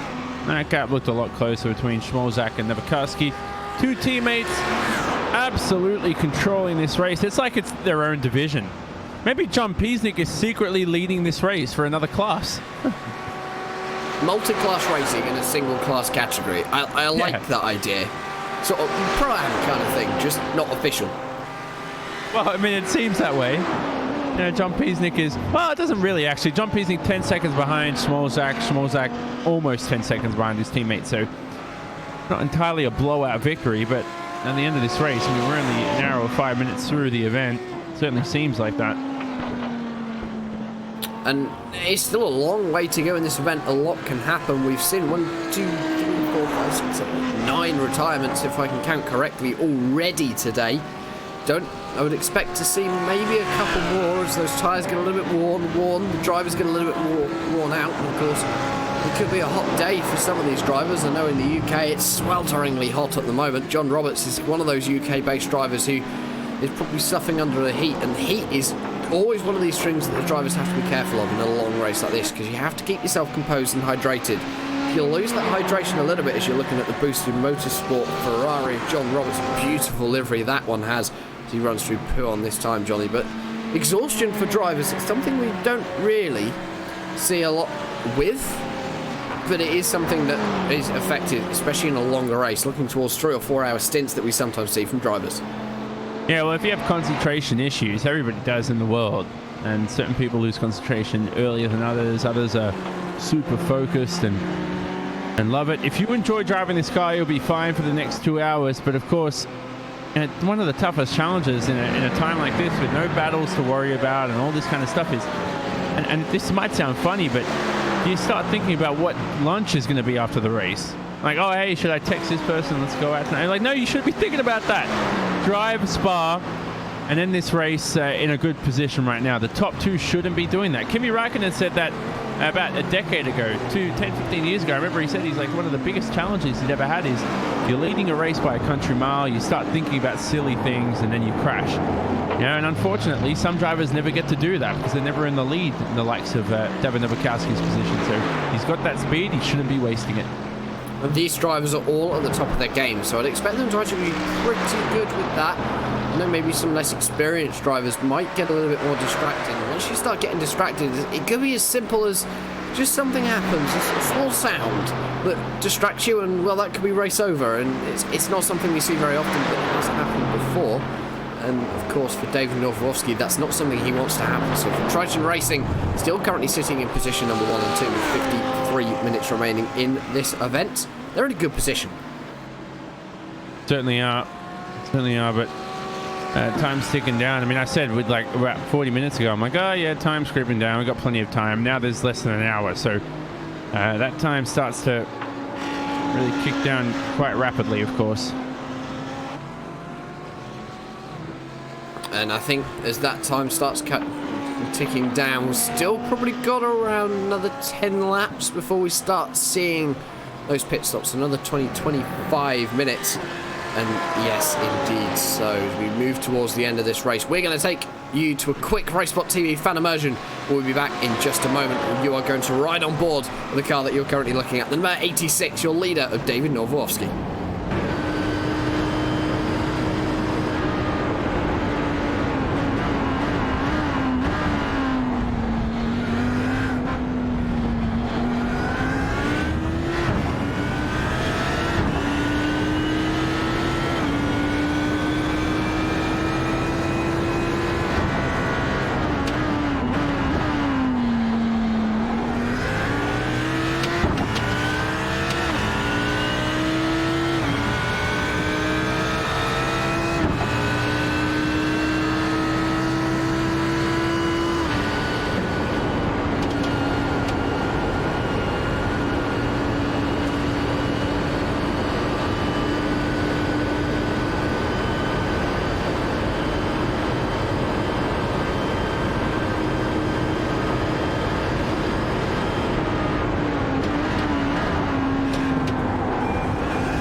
Remaining as the clock ticks down. David Noworovsky crosses the line, starts another lap. Welcome back to RaceSpotTV, streaming live on iRacing Live for round number 4 of the International GT3 Championship. This is a bit of a lull at this point in the race, and me and Johnny are gonna have a bit of a discussion. And of course, you can get social with us on Facebook/RaceSpotTV and on the Twitter machine @RaceSpotTV. Also in the YouTube chat, we are going to be discussing some points that we've just been thinking about, and if you want to get involved in this discussion, do not be afraid to.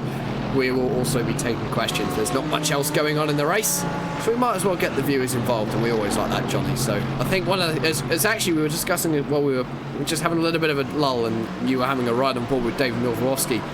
We were both drivers. I mean, I actively drive as Noworovsky, looking like he's having a few technical issues, still carrying on. But of course, we're both drivers, and Johnny, I know you were a very, very quick driver in your day, racing in a few of the Grand Prix series in sim racing, and I mean, obviously, for the World Championships as well, it's a few new World Championships coming in. We've had the iRacing Rallycross Series and also the Dirt and the Dirt Oval stuff as well, the sprint cars and the late models. And for World Championship sim racing, it's definitely on the up. Yeah, first of all, I'm not very quick. You're a very bad talent spotter. I was one of the slowest drivers out there. But I did make the World Championship, which was cool, and in other sims, of course, as well. The iRacing World Championship, it's good to see them diversifying into all these different sort of areas that haven't been looked at before. Rallycross, you know. But what if we do end-to-end rallying in iRacing in the future? That's something I'd like to see, because that Rallycross World Championship has been incredibly well here, as we see Hugo Preto close to Guy Leach. Yeah, Hugo Preto and Guy Leach very close to one another. We'll keep an eye on this one. There's no really much point. Hugo Preto gets a nice run off the bus stop and through he goes. But back to your point, indeed so, the end-to-end rally, we've seen it in other sims, and I think if iRacing would be able to get hold of that one, it would be brilliant. And especially if we had random generations of stages. I know another sim brought that one in, but random generation of stages would be absolutely incredible to see, so each one is different. Also, people would have to learn what pace notes mean. Good luck with that one. Yeah, that's like, you can't even walk the track, you know, to get the pace notes going.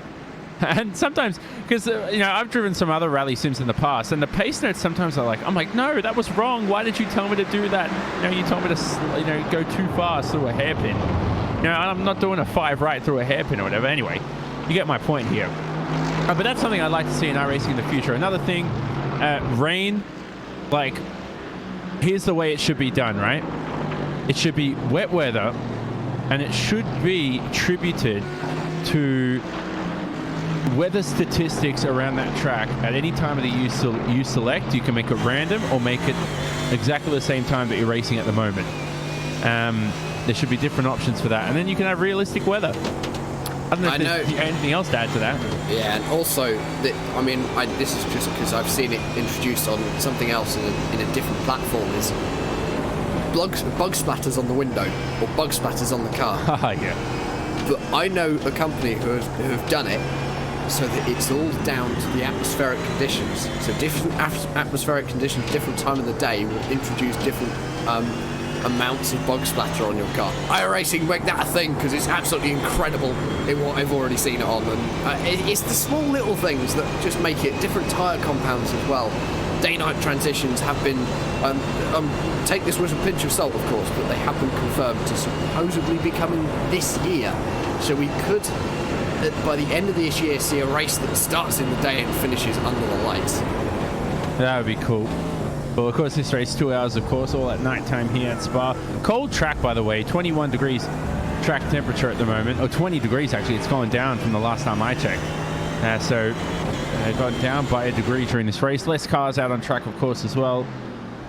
That's something that's cool. That's you need to be carrying the bug spray on the windshield. That's what the pit crew needs to have. It should be an option in your dash. Bug spray or no?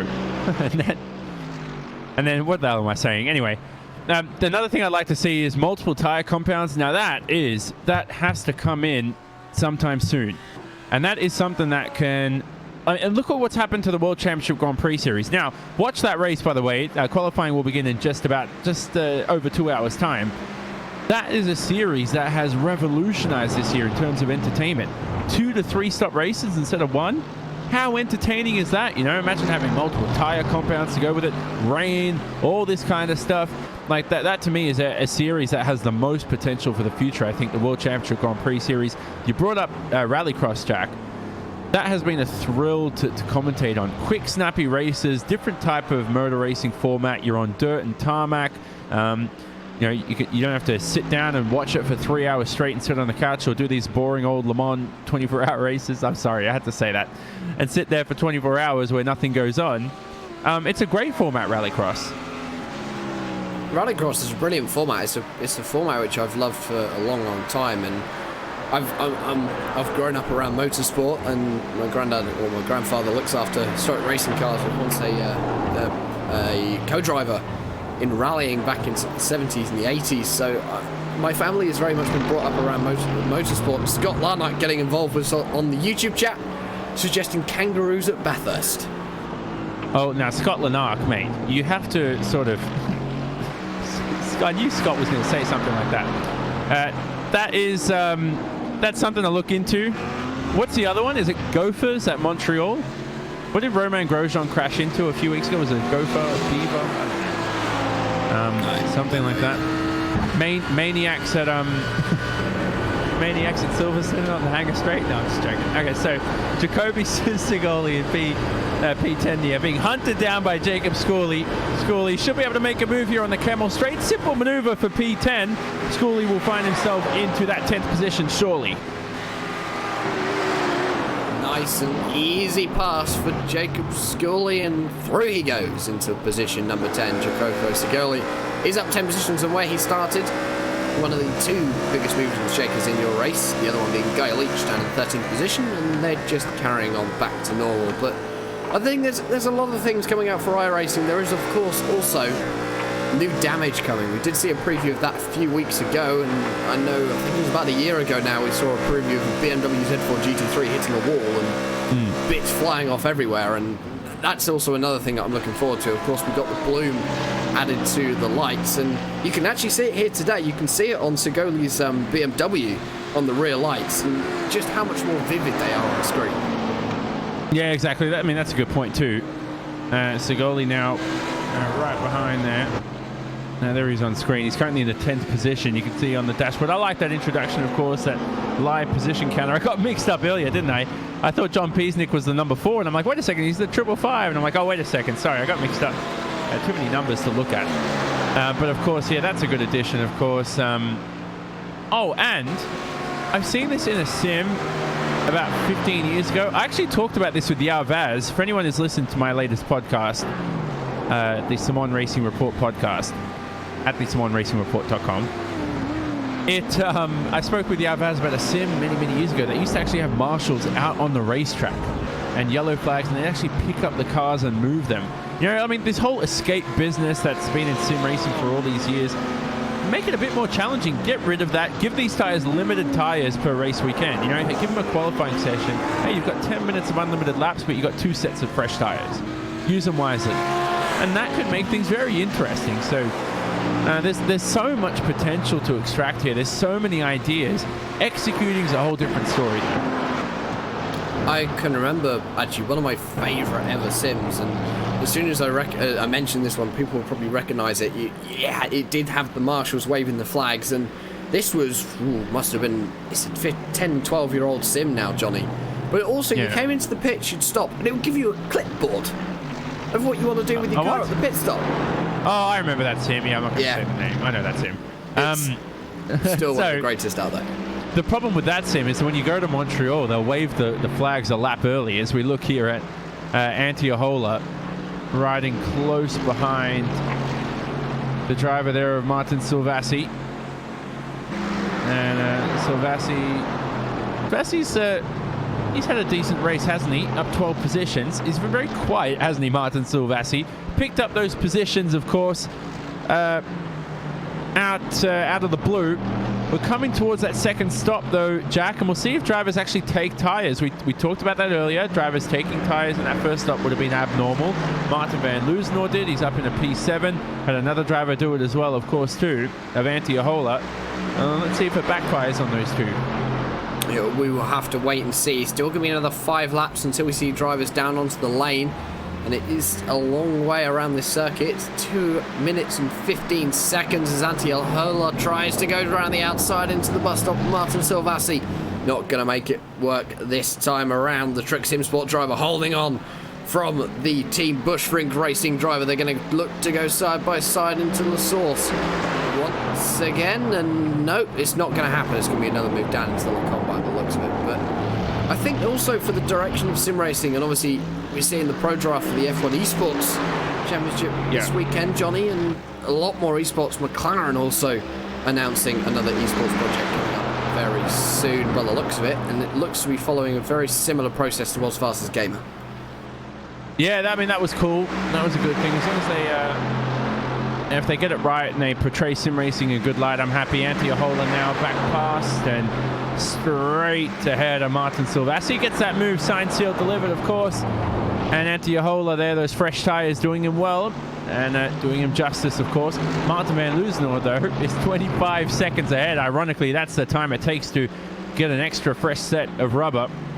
And Antiohola's lost all that time to Van Loosenor at the moment. Hugo Preto in the pit lane, though.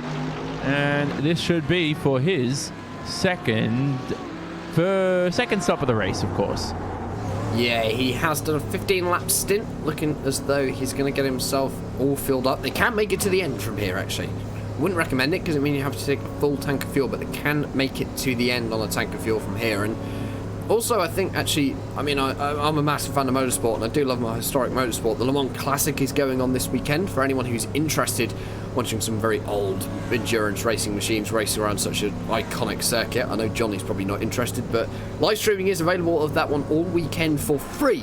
Go and check that one out. I know I've seen as Adam Briggs as well from 4th position now down onto pit lane. So maybe drivers taking a slightly different strategy here, Johnny, but for some drivers I think it's a case of just making sure they can get to the end now. But yes. Yeah, I wouldn't recommend taking that full tank of fuel either, but some drivers, they, you know, whatever floats your boat. Ironically, some of these drivers driving a boat. Briggs actually hit the wall there, I think. I heard something. And surely no front end damage. Let's have a look at Briggs' car here. Nothing visually I see, but I certainly heard him scrape the concrete barrier. That's quite embarrassing for Adam Briggs. But he's in a good position in this race to continue. Hopefully he doesn't have to suffer from any damage repairs in the pit lane. He should be fine. Yeah, I think so. From 4th position, he's got a comfortable advantage over 5th before he came down onto the pit lane to make his 2nd stop of the race. A lot of the drivers carrying on. I think you'll find a lot of these drivers will be going for a full 2nd stint to avoid having to make a longer 3rd stop. For Adam Briggs, though, I wonder whether it's a case of he wanted some new tyres. It'll be interesting to see if they change tyres on that 72. Of course, also worth pointing out that on GT3 they do not change tyres at the same time as doing the fueling as the car goes up on the jacks. So I think tyres are going to be taken here at Spa in the 2nd stop. Adam Briggs, the first driver who's coming down to the lane. Who's the other one? Hugo Preto. He's been down twice. That was a 28-second stop, so he went for fuel only. Adam Briggs, short stop, 37.8 for fuel and tyres. Yeah, so, look, I think it'll... Again, you're right. I don't think taking tyres is the best thing to do right now. But, hey, you know, you want to be comfortable in the car as well, because sometimes not taking tyres, Jack, I mean, okay, it may be the quickest rate. It may gain you an extra 10 seconds. But will you spin not having fresh rubber? Will you lose 15, 20 seconds from a spin? Maybe taking that fresh rubber is a lot better than that. Some drivers aren't as skilled to be able to drive a car that isn't as grippy as it is early on in the stint. That also makes you wonder as to whether Adam Briggs, gets very loose through Le Mans. I wonder whether he only took 2 tyres. He's done the NASCAR there. Done a bit of a NASCAR, hasn't he? That's something I used to, the first time I ever, when I was younger, I used to watch motorsport, and I'm like, why are they only taking 2 cars in NASCAR? I never understood why. You know, I was like 4 or 5 years old watching these races. I was like, what's going on over here? But of course, sometimes that's a great strategy to take. Of course, at Spa as well, both tyres take a beating anyway. At Pouon right now for Adam Briggs, those right-hand side tyres will be taking an incredible beating. They are not up to temperature, this rubber, because he is struggling on this outlap.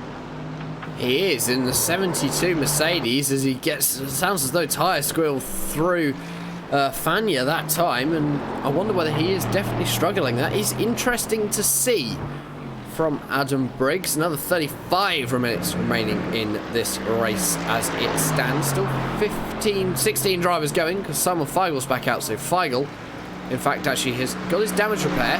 He's back out. Still very damaged car though for the Altus Esport driver. Yeah, he is. So back out there. I credit that though. That's character. Still back out there. Damaged car. A bit of a repair as well, of course. Drivers in this event too. We of course know, you know, if you do get a lot of damage, of course, as well, there is no fast repairs in effect. So you have to deal with all the pain that comes with a crash. And that's a character thing there. So Simon Feigl out and away here at Blanchimont. Should have a good race so far. 5 laps behind the driver of Paul Mansell. I think 16th. He's trying to pick up those final extra points, isn't he, Jack? Yeah, I reckon so. Obviously, double points, of course, offered here today. Just going to point out your lead. Still 10 seconds, but Victor Schwarzak has got 15 seconds back to the driver of John Piesnik in 3rd. Ricardo Ferreira moving himself up into 4th, but of course pit stops are starting to shape into it. For some of these drivers, they're only a lap away from pit stops now, Johnny. So, again, it's going to be interesting to see what strategy people take, whether they go for fuel only, or whether they go for all 4 tyres, or whether they do an Adam Briggs and go for 2. Ricardo Ferreira diving down onto the lane this time, almost making contact with the outside wall, almost doing an Evolution Racing team. And a repeat, managing to flip themselves on the pit entry. Reese Gukill as well, going to follow him down. Yeah, I mean, I spoke about Adam Briggs before crashing into this wall at La Source, the pit lane wall.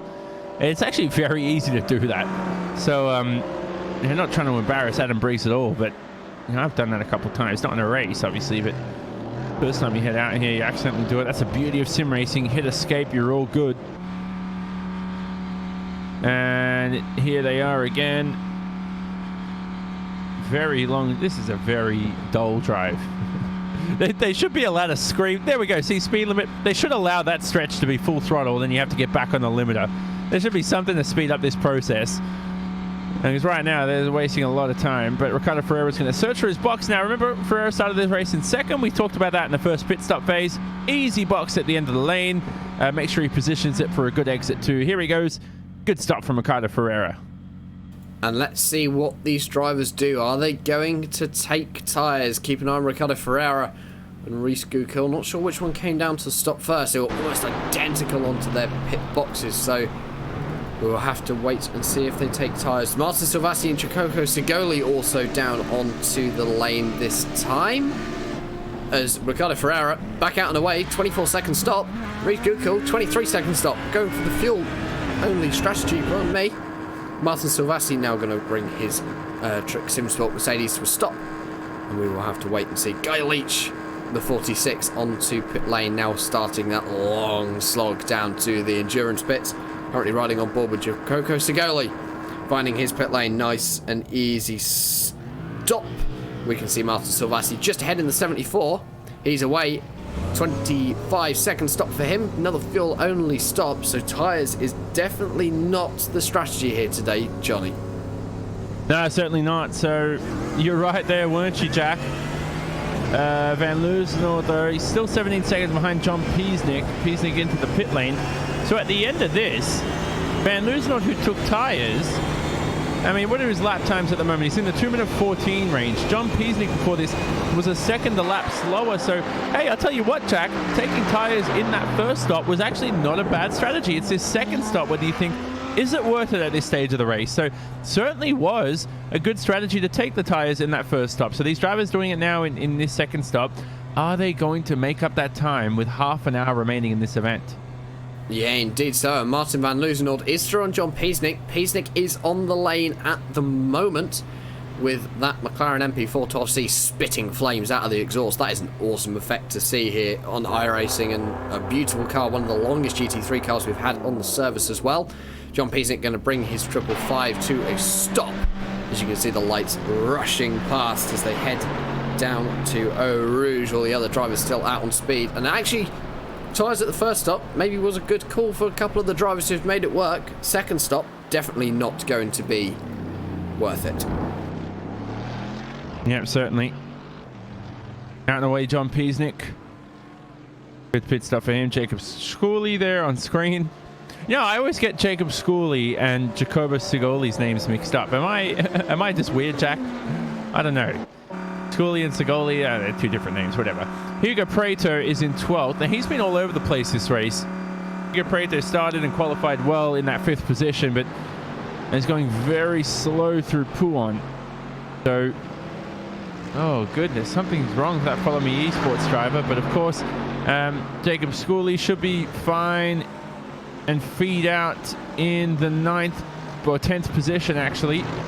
I don't think Sigoli's going to catch him, but Martin Silvassi in that 10th position should be able to burn himself to 9th soon. Second place is down onto pit lane. That is Victor Smolzak, the 93 Triton Racing Machine. We're going to have to wait to see what Martin Van Loosenholt does. David Norwowski has gone for a 20th lap on this stint.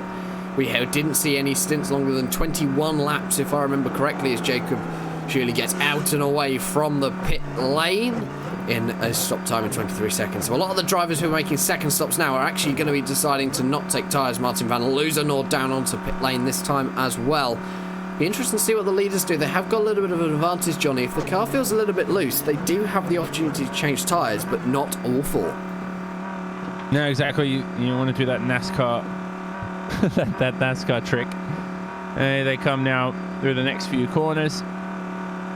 And field is unscathed. Victor Smolzak. Quick pit stop hopefully for him. Van Loosenord in the lane as well. So that's where I went wrong, actually. Excuse me. Van Loosenord only made his first stop. So we could see Van Loosenord here lose a couple of positions. Anti-Ahola as well, right behind Martin Van Loosenord. John Roberts is there, of course, too, in between them. John Roberts is the lapped car. There he is in that green number 486 boosted motorsport car. But it's going to be a short pit stop for them. So this is very critical. John Piesnik here at La Source. He's going to jump ahead of the two. But how quick will Martin Van Loosenord be at the end of this stint? We will have to wait and see. Van Loosenord still stationary. 21-second stop for Victor Smolzak. He's out and away. Now running down into Lecomte. Your leader currently coming through Blanchimont. The two Triton Racing drivers still going to be heading 1-2 after the pit stops. As you can see, Victor, on your screens as it stands, there's your leader currently diving it down into the lane, tapping that brake to make sure he doesn't hit the wall. You can see how tight it is. Down to 60 kilometers an hour, and he go just about making pit lane speed. You do not want to pick yourself up a bit of a penalty there. That'd be a bit embarrassing, but for David Norwowski, he's down to the lane to make his final stop. Also one of the final drivers to come down onto the lane. John Piesnik has managed to get his way past Martin Van Loosenord once again, so maybe Van Loosenord not being able to make that strategy of taking tyres play off. No, probably not. So, yeah, I miscalculated that, of course, as well. This is the problem with strategies. You've got to pre-plan this, unless you have an engineer on your back, of course, as well. Some of these drivers will have spotters helping them out, of course, too, so you never know. But Van Loosenord right now all over the back of Reese Guchel. Reese Guchel's in that number, the 444 car. Right up ahead, heading down to Pouon. Almost impossible to make a move here in these GT cars.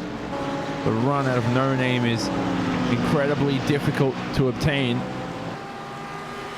Through the exit of Pouon here, Van Loosenord needs to be patient. He's more than experienced, Martin Van Loosenord. He won't pull off a move into here unless it's ideally necessary. And through the end of this second sector.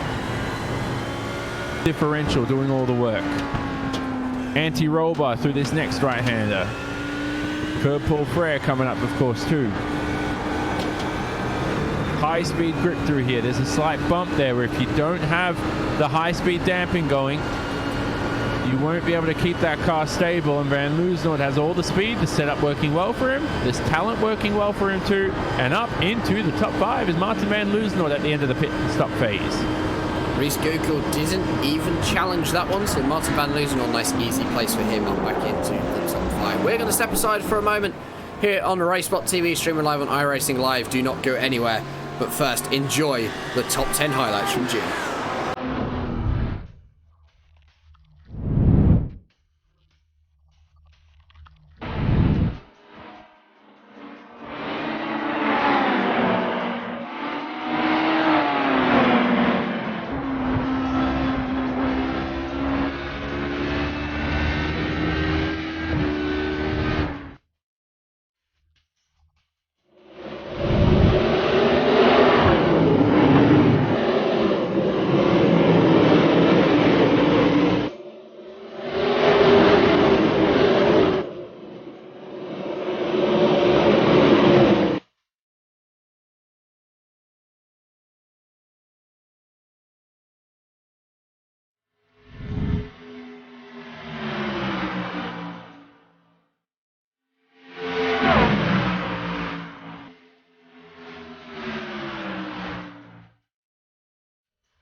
They make the run 3. Costantini picks up the run, looks for the inside, is going to take it. Now Bennett's going to charge for it. 3 wide, let's go. At Indy, he goes the high side to make it work. And guess what? He's challenging for the lead as well. Costantini holds on for the moment. White flag coming after this corner. The white flag is out in the air. There is one more lap to go here at the Indianapolis Motor Speedway in towards turn number 3. What will be the final time in this motor race on board of Costantini then, as he works himself out on the exit of turn number 4. And ladies and gentlemen, here we are then. Here is your photo finish, and it's going to be one of those races where sometimes strategy just play into it a little bit more, and going to the next round, of course, in 3 weeks' time, we're heading to Canadian Tire Motorsport Park on the 28th of July. First super sprint round of the season. We will be able to see some very high-paced action there. That super sprint round is, I'm telling you, that's the most exciting round I'm looking forward to. We haven't had a super sprint round this season. The format will be 3 different races. The first 2 races will be 15 minutes each. That third race will be 20 minutes in length. No fuel restrictions in place. You won't really need it anyway. Points awarded in race 3 only, and the grid is decided each race. So the qualifying grid will decide race 1. Race 2 grid will be based on the race 1 finishing position, and so on until we see a winner. Super sprint's exciting, and we know we've had the sprint rounds already this season, Jack, which is quite interesting, of course, as well. We had that at Zolder in round 2, and that can be chaotic because race 1, 30 minutes, it's based on qualifying. Race 2, though, it's also based on qualifying, but you invert the top 14, you'll feel very sorry for that person who qualified in P15. And if it's by 1,000th of a second, that's just salt on the wound. The reverse grid is always very interesting, and it's in plenty of other series you use it. It can provide surprise winners sometimes, and the quicker drivers can't get their way through the field. And with 30 minutes, you have got a bit longer to get your way back through, but with the 20-minute race, it's going to be very high-packed and high action. And Mosport and Canadian Tire Motorsport Park isn't that big of a circuit when you think about it. It's quite a short circuit, and of course after that we go to Twin Ring Motegi in Japan, and then to the streets of Detroit to Belle Isle for round number 7. We saw there with the Classic IndyCar Series, good race from those guys, and the GT3 machinery, it's very different to IndyCars on a very tight and twisty track. And of course, going back to what we were discussing earlier, things coming to iRacing, Detroit, first street circuit, and what a circuit to be the first one. Yeah, I mean, that is impressive by iRacing to get a street circuit into the simulator service. Laser scan too. Now, this is why I'm disappointed in iRacing. Go to Albert Park. Get my home track done. I love Albert Park. You can see there are more annoying people like me constantly sort of on iRacing's back to tell them, do this, do that, and get it done. They're getting it done as best they can. I'm actually very impressed that they even managed to do that. I didn't think it would be possible to laser scan a street circuit. Well, not possible, but extremely difficult. The fact that they've done that in 2018 this early, very impressive. Battle for position number 4 on your screens. We'll keep an eye on that one. And for those of you at home at turn trying to go, well, Le Mans surely counts as a street circuit. Yes, it does, but it's not a full street circuit. And it's not. Bathurst is.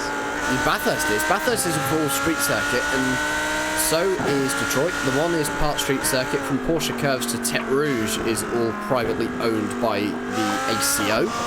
And for Le Mans, actually, must have been a feat, because okay, it's probably up for longer than what Belle Isle is, but you've got a lot of track to scan, a lot of track to photograph to be able to produce the circuit in such a short period of time. No, exactly. You know, they're not the first company to do it, iRacing, but they certainly master it really well.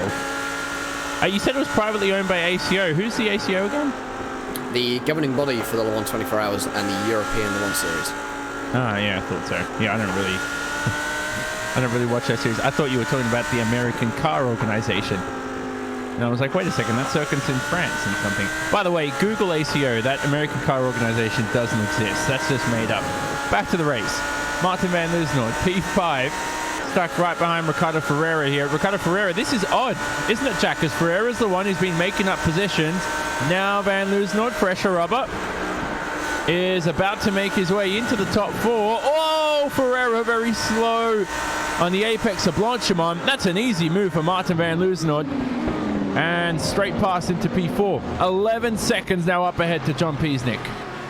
Van Loosenholt as well, some of the fastest drivers at the moment on the track, and for Ricardo Ferreira, I'm not sure there's much he could do about that one. Of course, he is carrying damage. That's something that Van Loosenholt isn't.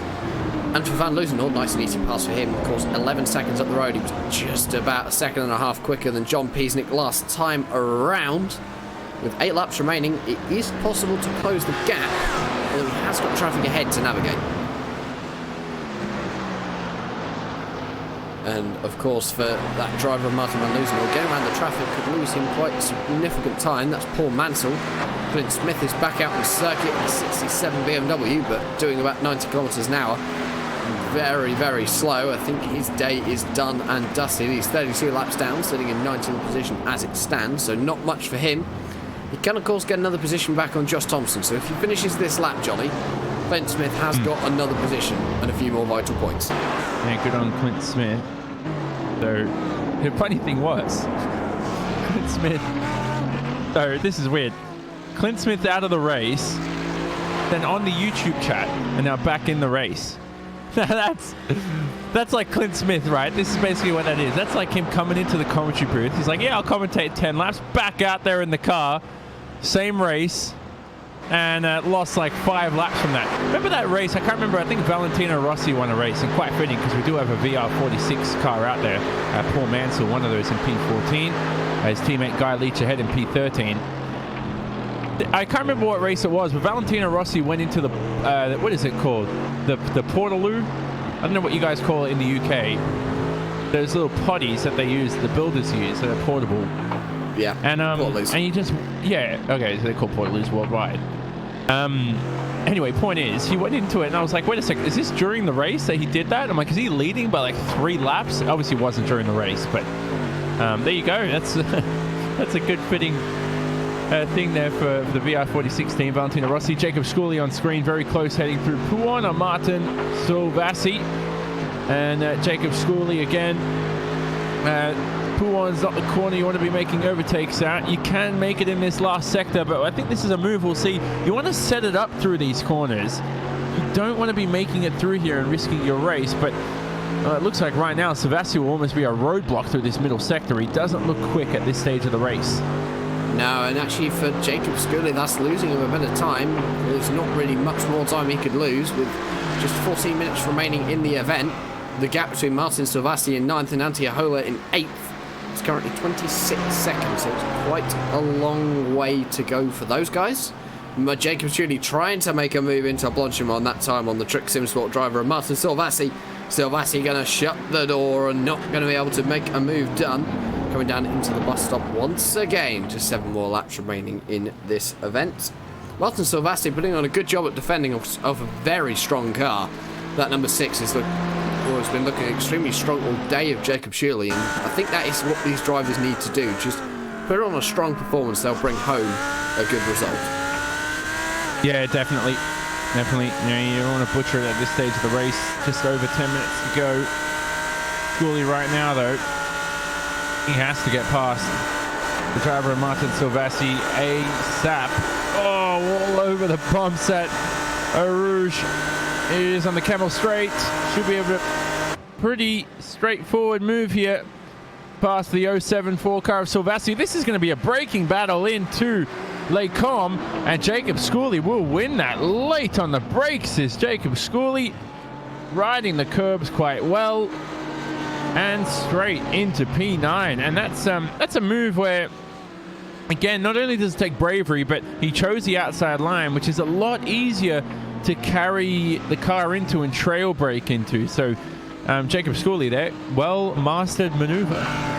Indeed so, and for Jacob, the Audi is always good on the brakes, and it's always a car that is very strong on the brakes. Martin Silvassi in the Mercedes is quick out the corners, it's quick off the line. Very good acceleration on that car. It is quite big. You put in a lot of effort to get by it, and there's a lot out the front of it. You probably don't realise until you drive it how big that bonnet is.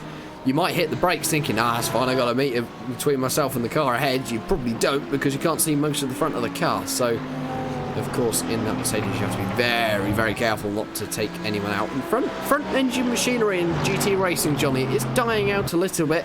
Aston Martin's GTE, of course, revealed last year, and the new GT3 and GT4 revealed at Le Mans this year, and both racing the Aston Martin Festival there, the race that basically meant if you own an Aston Martin race car, you can go out and race it. And that was revealed. They're both front engine, but front engine cars in motorsport becoming a bit of a dying art now. Yeah, I know. I mean, the engine belongs in the rear, doesn't it? Anyway, in a real car. That's where you'd like to see it. Am I right or am I wrong? Well, okay, depends what car we're talking about. Formula car. No, in a real car. Yeah, in a Formula car, rear engine is now the thing. Of course. Yeah. Front engine single seaters were once a thing. They genuinely were once a thing back in the early days of motorsport. Most Formula One cars were front engine.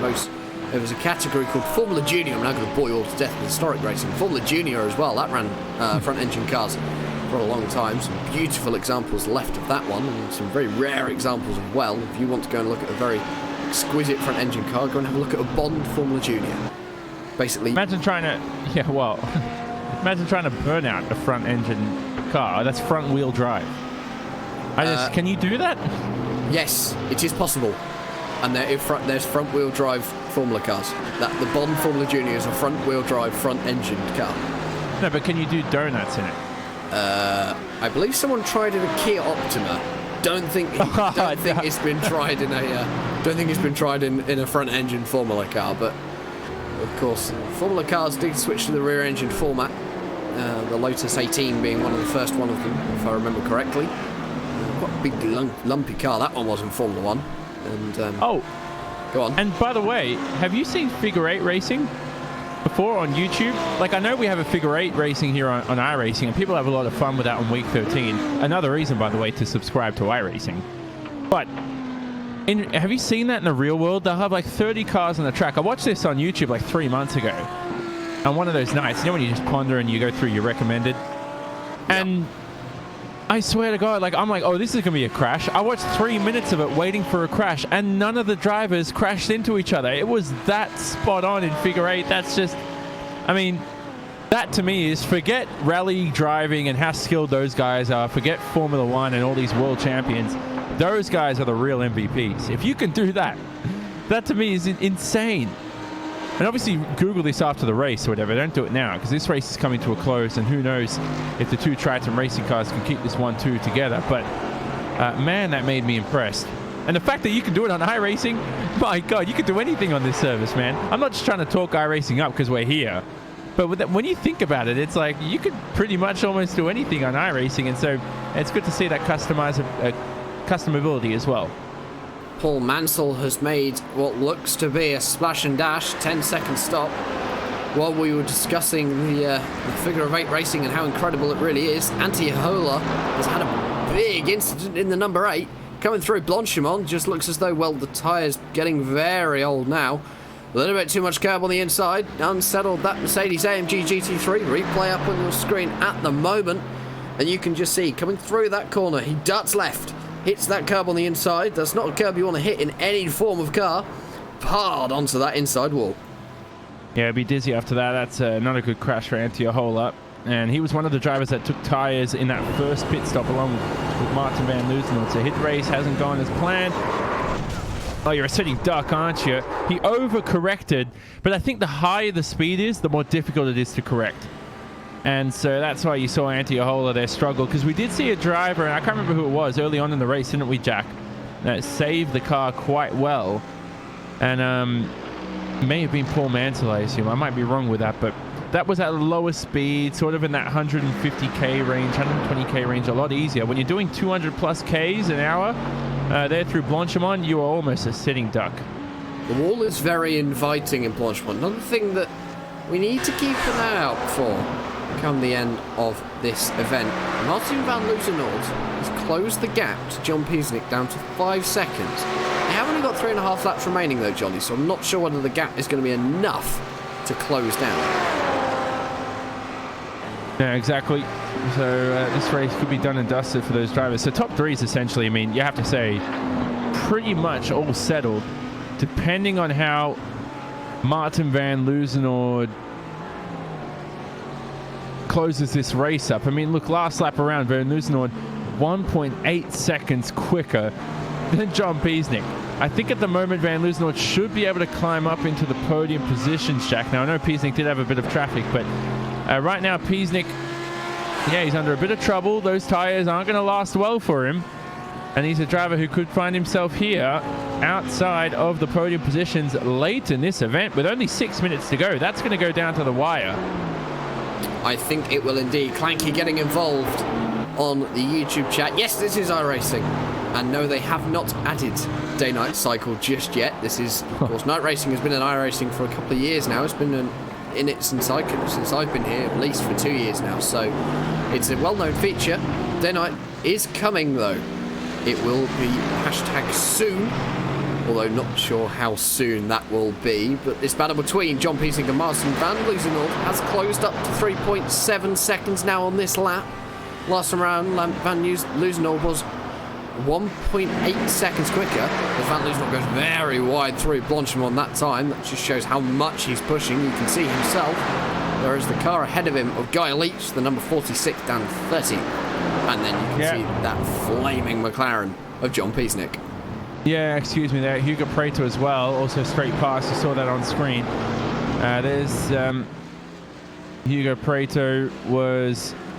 Yeah, he's had that topsy-turvy race, hasn't he? But he's in the top 10 and some valuable points, of course, for the driver of Hugo Prato. And P10, of course, in this race, double points too. So instead of the normal 56, he will get the 77. No, I'm joking. He will get the 112 that he'll get for double points there. So important for him as well. All these drivers that missed out on those double points, Jack, we spoke about it. That will come into play in the championship. Yes, you get a drop round. You get 2 of them in the first 13 rounds, but don't use it during an endurance race. And, you know, and if you think about this championship as well, you look at how many endurance races are in this series. 3 of those are endurance races in the first 13 rounds. Don't use the drop round for Nürburgring later on, and, of course, for Mount Panorama. That's our breast cancer awareness round. Pink round, of course, as we're going to name it, all the way in October. Yeah, and also actually Bathurst, extremely difficult circuit in some of these GT3 machinery. Obviously the BMW, one of the best cars around there. It's quite small and quite nippy. That front end, you can get it around the corner. Mercedes, or as I'm going to start calling it, the AMG boat. Around Bathurst is much harder because it's a lot wider, especially when you're going over the top of the mountain. Those walls can be very, very inviting. Yeah, they certainly can. You don't want to be anywhere near him, of course, too. 3 minutes to go, though. There is the driver of Guy Leach on screen. Guy Leach, who's had a very quiet race, hasn't he? Guy Leach, I think, him as well, didn't set a qualifying time. He started first out of those drivers who did not set a qualifying time, of course. Up in a P12, avoided all the trouble on the opening lap.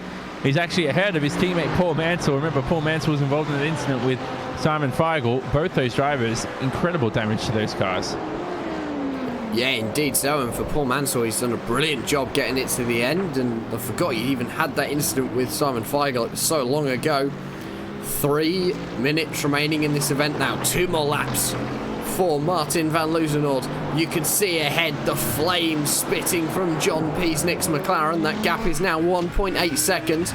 You can see that Van Loosenhoorn is trying as you're riding on board now on the rundown to Eau Rouge for the penultimate time. The gap currently sat at 1.9 seconds. Is he going to be flat through Eau Rouge? Small lift. But you can just see all the way in 6th gear, that Audi is seriously pushing up that corner, and to do 6th gear off or flat almost after 2 hours of racing through Eau Rouge, Johnny, that is a great effort. Yeah, exactly. And that car looks quick. He's got fresher rubber, of course, as we know. David Nowakowski, though, this is the penultimate lap for him, isn't it? So Martin Van Loosenhoorn, he has to get this move done ASAP right now. 1.7 seconds the gap. He is lapping around 1.5 seconds a lap quicker than John Peasnick in this late stage of the race, but time is ticking down for Martin Van Loosenhoorn. And that time is ticking down fast. Just 2 minutes, 1.5 laps remaining. Slightly twitchy through No Name that time under the Vodafone banner. Down towards Puon, flames from John Peasnick. And well, you can just hear he's a little bit hesitant getting back on the throttle. that's about right for this GT3 machinery. Those tyres also going to be much younger than John Peasnick. Last one around, second and a half faster. He can get to within a second and a half, Johnny. Passing is one, or catching is one thing. Passing is a complete other thing, especially at Spa, especially in GT3 machinery.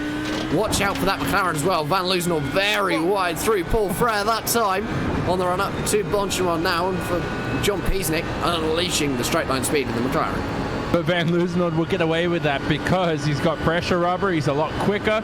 You don't want to butcher it though and bin the car in these late stages. Lost a couple of tenths there, though, from that mistake. That could be the difference between a podium for Martin Van Loosenor. That one error through Stavolo, through the final chicane. On the throttle nicely, smooth as possible. Oh, this is going to be tight, Jack. I mean, he's 1 point. You can see there at the bottom right-hand side of the screen. He's about...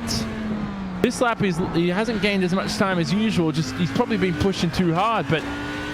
Normally he's getting that 1.5 second range. At this rate, this may be a last corner pass for the win as David Nebukowski is on the final lap of his race. David Nebukowski, white flag flies for all of these drivers this time around. Next time around they will see the white and black flag, the checkered flag, signifying the end of this 2-hour event. For David Nebukowski, it's been a quiet day at the front as he rounds through Pouhon for the final time. The 52nd lap of this race. Triton Racing dominant out of the front. We did see a bit of an incident between them and Ricardo Ferreira on that first lap. Nicholas Laubish falling off as well, having issues for Pure Racing Team, pardon me, but for David Northwowski, it's been a very dominant race for him as he comes around Paul Frere for the final time, keeping an eye on the battle between John Peasnick and Martin Van Loosenor for that final spot on the podium. Now within a second of one another. As you can just see, David Northwowski, nice and easy race for him. Bit of traffic up ahead, not going to be an issue as he comes through Blanchimont. The final really high-speed section that he has to survive, nice and smooth with his inputs, as you can see, under the Bridgestone banner. On the brakes for the final time, he just needs to cruise to the end. He's going to take advantage by around 15 seconds. David Northwowski wins round number 4 of the International GT3 Championship. Lights ablaze on the Audi R8 GT3. Crosses the line for Triton Racing. Victor Schmorzak going to round through the bus stop for the final time. At the final corner, nice and easy on the throttle. Going to make it a Triton Racing 1-2 as we go to your battle for position number 3. Martin Van Loosenor, John Peasnick through Blanchimont for the final time. It's going to have to be a late break lunge for Martin Van Loosenor to get this done. He's closing up. Closing. Going to go for the outside. John Peasnick closed the door. And I think that might got it. John Peasnick deep into the chicane. He has got the better run off of the final corner. John Peasnick going to hold off that charging Martin Van Loosenor for 3rd position. That was an absolutely incredible end to that race, Johnny. Oh, goodness. Van Loosenor will be lamenting that mistake at Stavolo. That was the difference there for P3, and was a bit too cautious. Was respectable, wasn't he, Martin Van Loosenor? Fireworks away, though, for the victors in those Triton Racing cars. They were the dominant ones, weren't they, today? 1-2 for that team, and just an absolute dominant race, of course, as well. I have to say, though, Martin Van Loosenor, credit to him. That's something we don't look at, for keeping himself out of the trouble, and being fair in the battle towards the end. Still P4 for him, and still a good race. Now, remember, he didn't take tyres. Oh, he was one of the drivers who took tyres in that first stop. Incredible to finish in P4. Only 37 seconds behind the leaders. Incredible finish, and that rounds out our first 2-hour endurance race of the season. We will see 2 more coming up for you, but first of all, let's take you down your finishing positions. David Northwowski and Victor Schmorzak make it a Triton Racing 1-2, and Victor finishing 14 seconds behind your winner. John Peasnick finishes in 3rd, holding off Martin Van Loosenor by 2.5 tenths, who finishes 4th. Ricardo Ferreira, off the incident on the first lap, going to make it back to 5th, and Reece Guicourt going to finish 6th. Adam Briggs coming home in 7th. Jacob Schuley in 8th. Martin Silvassi and Hugo Preto going to round out your top 10. Jacopo Sigoli, the Italian, finishing 11th. Guy Leach in 12th. John Robertson 13th. Paul Mansell in 14th. And then your non-finishers: Antti Ahola, Simon Feigl, Nicholas Laubish, Shane Smith, Josh Thompson, Philip Worley, Luis Paulo Gallant, Leonardo Marques, and Luca Fioravanti. Dylan Shepard, João Oliveira, and Jordan McDonald not being able to take the start. And I don't know whether we're going to be joined by anyone, but it was a little bit of a dull race in the middle there, Johnny, but some exciting moments towards the end. Yeah, and at the start as well, we had a bit of calamity, some good battles though too, of course, as well. Not all just big drama. Exciting battles up ahead as well, up the order and even down the field as well. But a good race nonetheless. I have to say, Triton Racing, just a remarkable race from them. Absolutely dominant 1-2. We didn't speak about them much, and that's when you know you had a good race, when you haven't spoken about them at all. So John Piesnik is here, and we'll be speaking to him shortly in just a couple of moments' time for sure, Jack. He is indeed, and well, for John Piesnik, quiet day, a little bit worrying at the end, almost lost his podium, but first, congratulations, John. Were you ever worried about having Martin van Loozenor manage to get past you and taking that final podium spot off of you? Yeah, mate, thank you for that. Yeah, the last 20 minutes of that race was pretty full on, so my poor old Macca I was pretty much done with tyres, mate, so I was doing the best I could to hold on and doing my best to keep it under the incident. Little cap without getting a penalty, but I went over, so I had to use a couple to get that one across the line. So I thought he was actually going to catch me quite comfortably, but yeah, I managed to do one good lap, which probably saved me. So I'm pretty happy with that one. And of course, we did see a few drivers, Martin being one of them, taking the tyres at the first and the second stop. Was there ever a consideration for you, or was the double stint on the tyres going all the way on the same set always going to be your strategy? No, I was when I was doing my testing, I did have plans to change tyres, but obviously seeing the others, or the pace wasn't too hot, let's say, so I was like, maybe this could just keep going with the same tyres, and I did have consideration of just changing the two lefts, but I just sort of winged it and went with it at the end there, and just thought I could hold on, but I did just hold on, but the car did go off the cliff a little bit. A little bit unfortunate for you there. Obviously, looking forward, the McLaren, the only one in this series so far. Canadian Tire Motorsport Park, is that a track that's going to suit your driving style and your car, or is that a track where you might struggle a little bit? No, that's a bit of a bogey one for this car. Don't get me wrong, I love the circuit. Most people do, but it's just obviously the high-speed nature is not the best attribute of this car, but I'll still be there giving it a good go, and it still should get a decent result. It just it won't match some of the Mercs and Audis, but yeah, no, we'll see what we can do with it though. And before we go and let you celebrate your podium with your team, who would you like to give a shout out to today? I just get a shout out again to Element Motorsports, small team, but getting a good result. So yeah, thanks guys, and keep it up. And well, there's John Piesnik. He came home in third position today. But now Johnny Simone is now going to be stood by with Victor Schmorjak, who finished second for Triton Racing. Victor, incredible race. You come home in the second position, right behind your teammate. First things first, though, incredible for your team to finish 1-2 as well, of course, as well. What happened with the instance, of course, early on in the race with Ricardo Ferreira, sorry, of course, as well. Anything to say about those kinds of incidents, or was it all clean from you guys? Yeah, incredible results for our team. I need to watch the replay because I don't know what happened in the Camel Straight. So I need to watch this, but of course, incredible race. And congratulations to my teammate because we did a good job during this weekend. Yeah, I have to say, you and your teammate as well, David Nowakowski, will be speaking to the leader shortly. The pace from you two was just so dominant, and I said this on the broadcast. When you have not a boring race, but for you guys, when you're not involved in too many battles for most of the race, you know you're doing well. You know, if you're up in P1 and 2, of course, as well. Is this pace you can carry on to next round, or did you think just the car and the setup suited Spa really well for your team? Spa is always our pace home because we always have good setup, have good pace at this track. So I think this is one of the best run for us in this calendar, in this series. But I think we will do good job to also in the next rounds, I hope.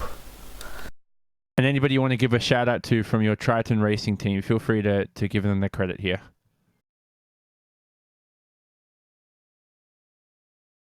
Anybody you wish to thank, feel free to do so.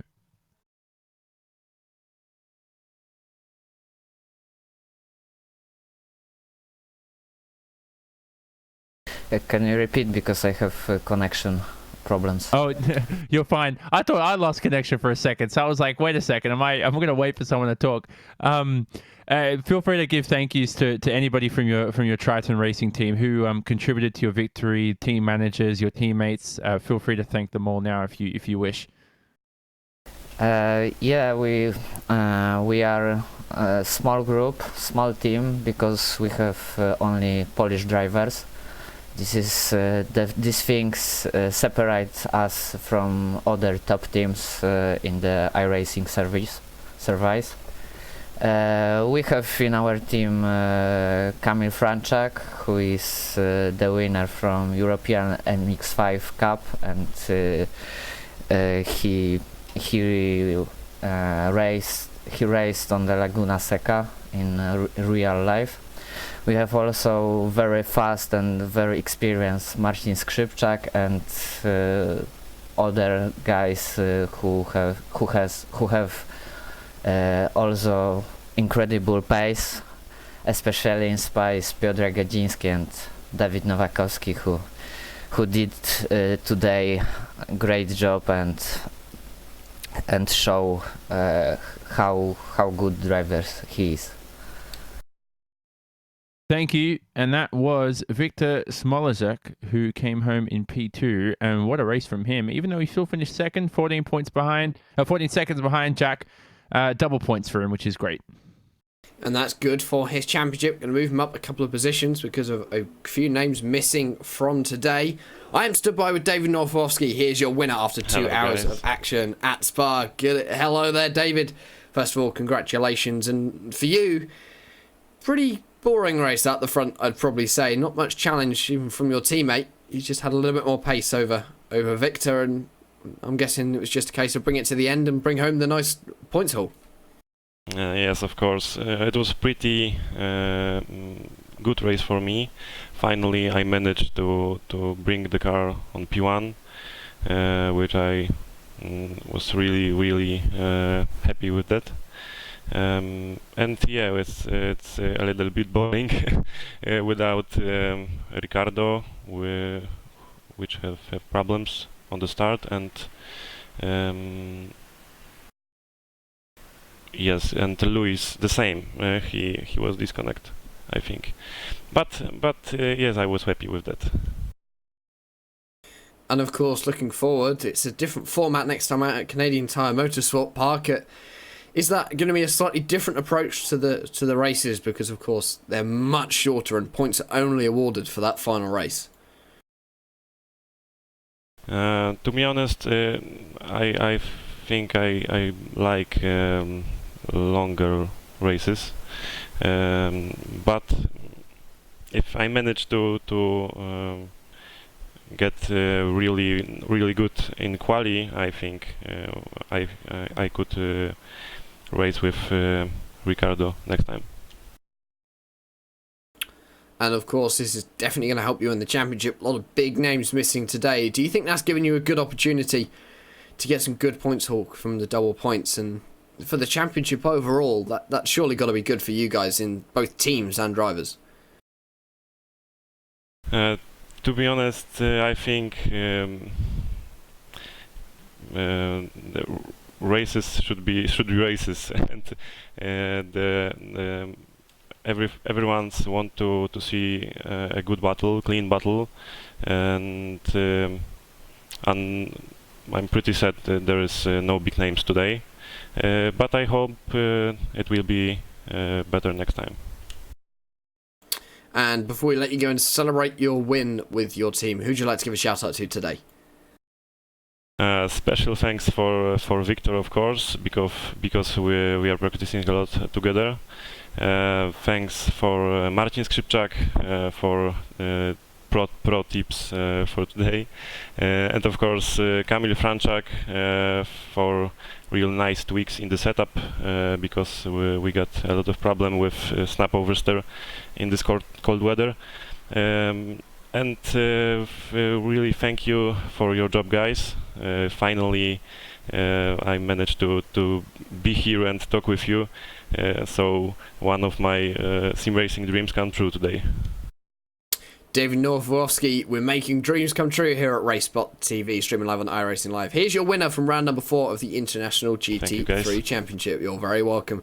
That's about all we have time for here today on RaceSpotTV, but first of all, let's give a shout out to everyone who gets it done for us. First of all, to Istvan Balau and 22 or TrackCams22.com, who provide our cameras. Our overlays are designed by Andreas Werner of Andwern Design, and the animations by Simon Grossman of AppEngineer.com. Live timing and scoring is, of course, always provided to us by Nick Thyssen. He has been Johnny Simone. He's had to leave to go and get ready for the World Championship Series. Hugo Luis has been doing the cameras for you today, and I have been Jack Stiles. Join us in 3 weeks' time at Canadian Tire Motorsport Parks for our first Super Sprint round. From all at RaceSpotTV, we wish you a fond goodbye from Belgium. Do not forget, in just an hour and a half's time, we head to Imola for the iRacing World Championship Grand Prix Series, and also today, it's the Silverstone for the DGFX 1,000 miles race there. But from the International GT3 Championship, we will see you in 3 weeks, and from the lights of Spa, we wish you a very fond goodbye.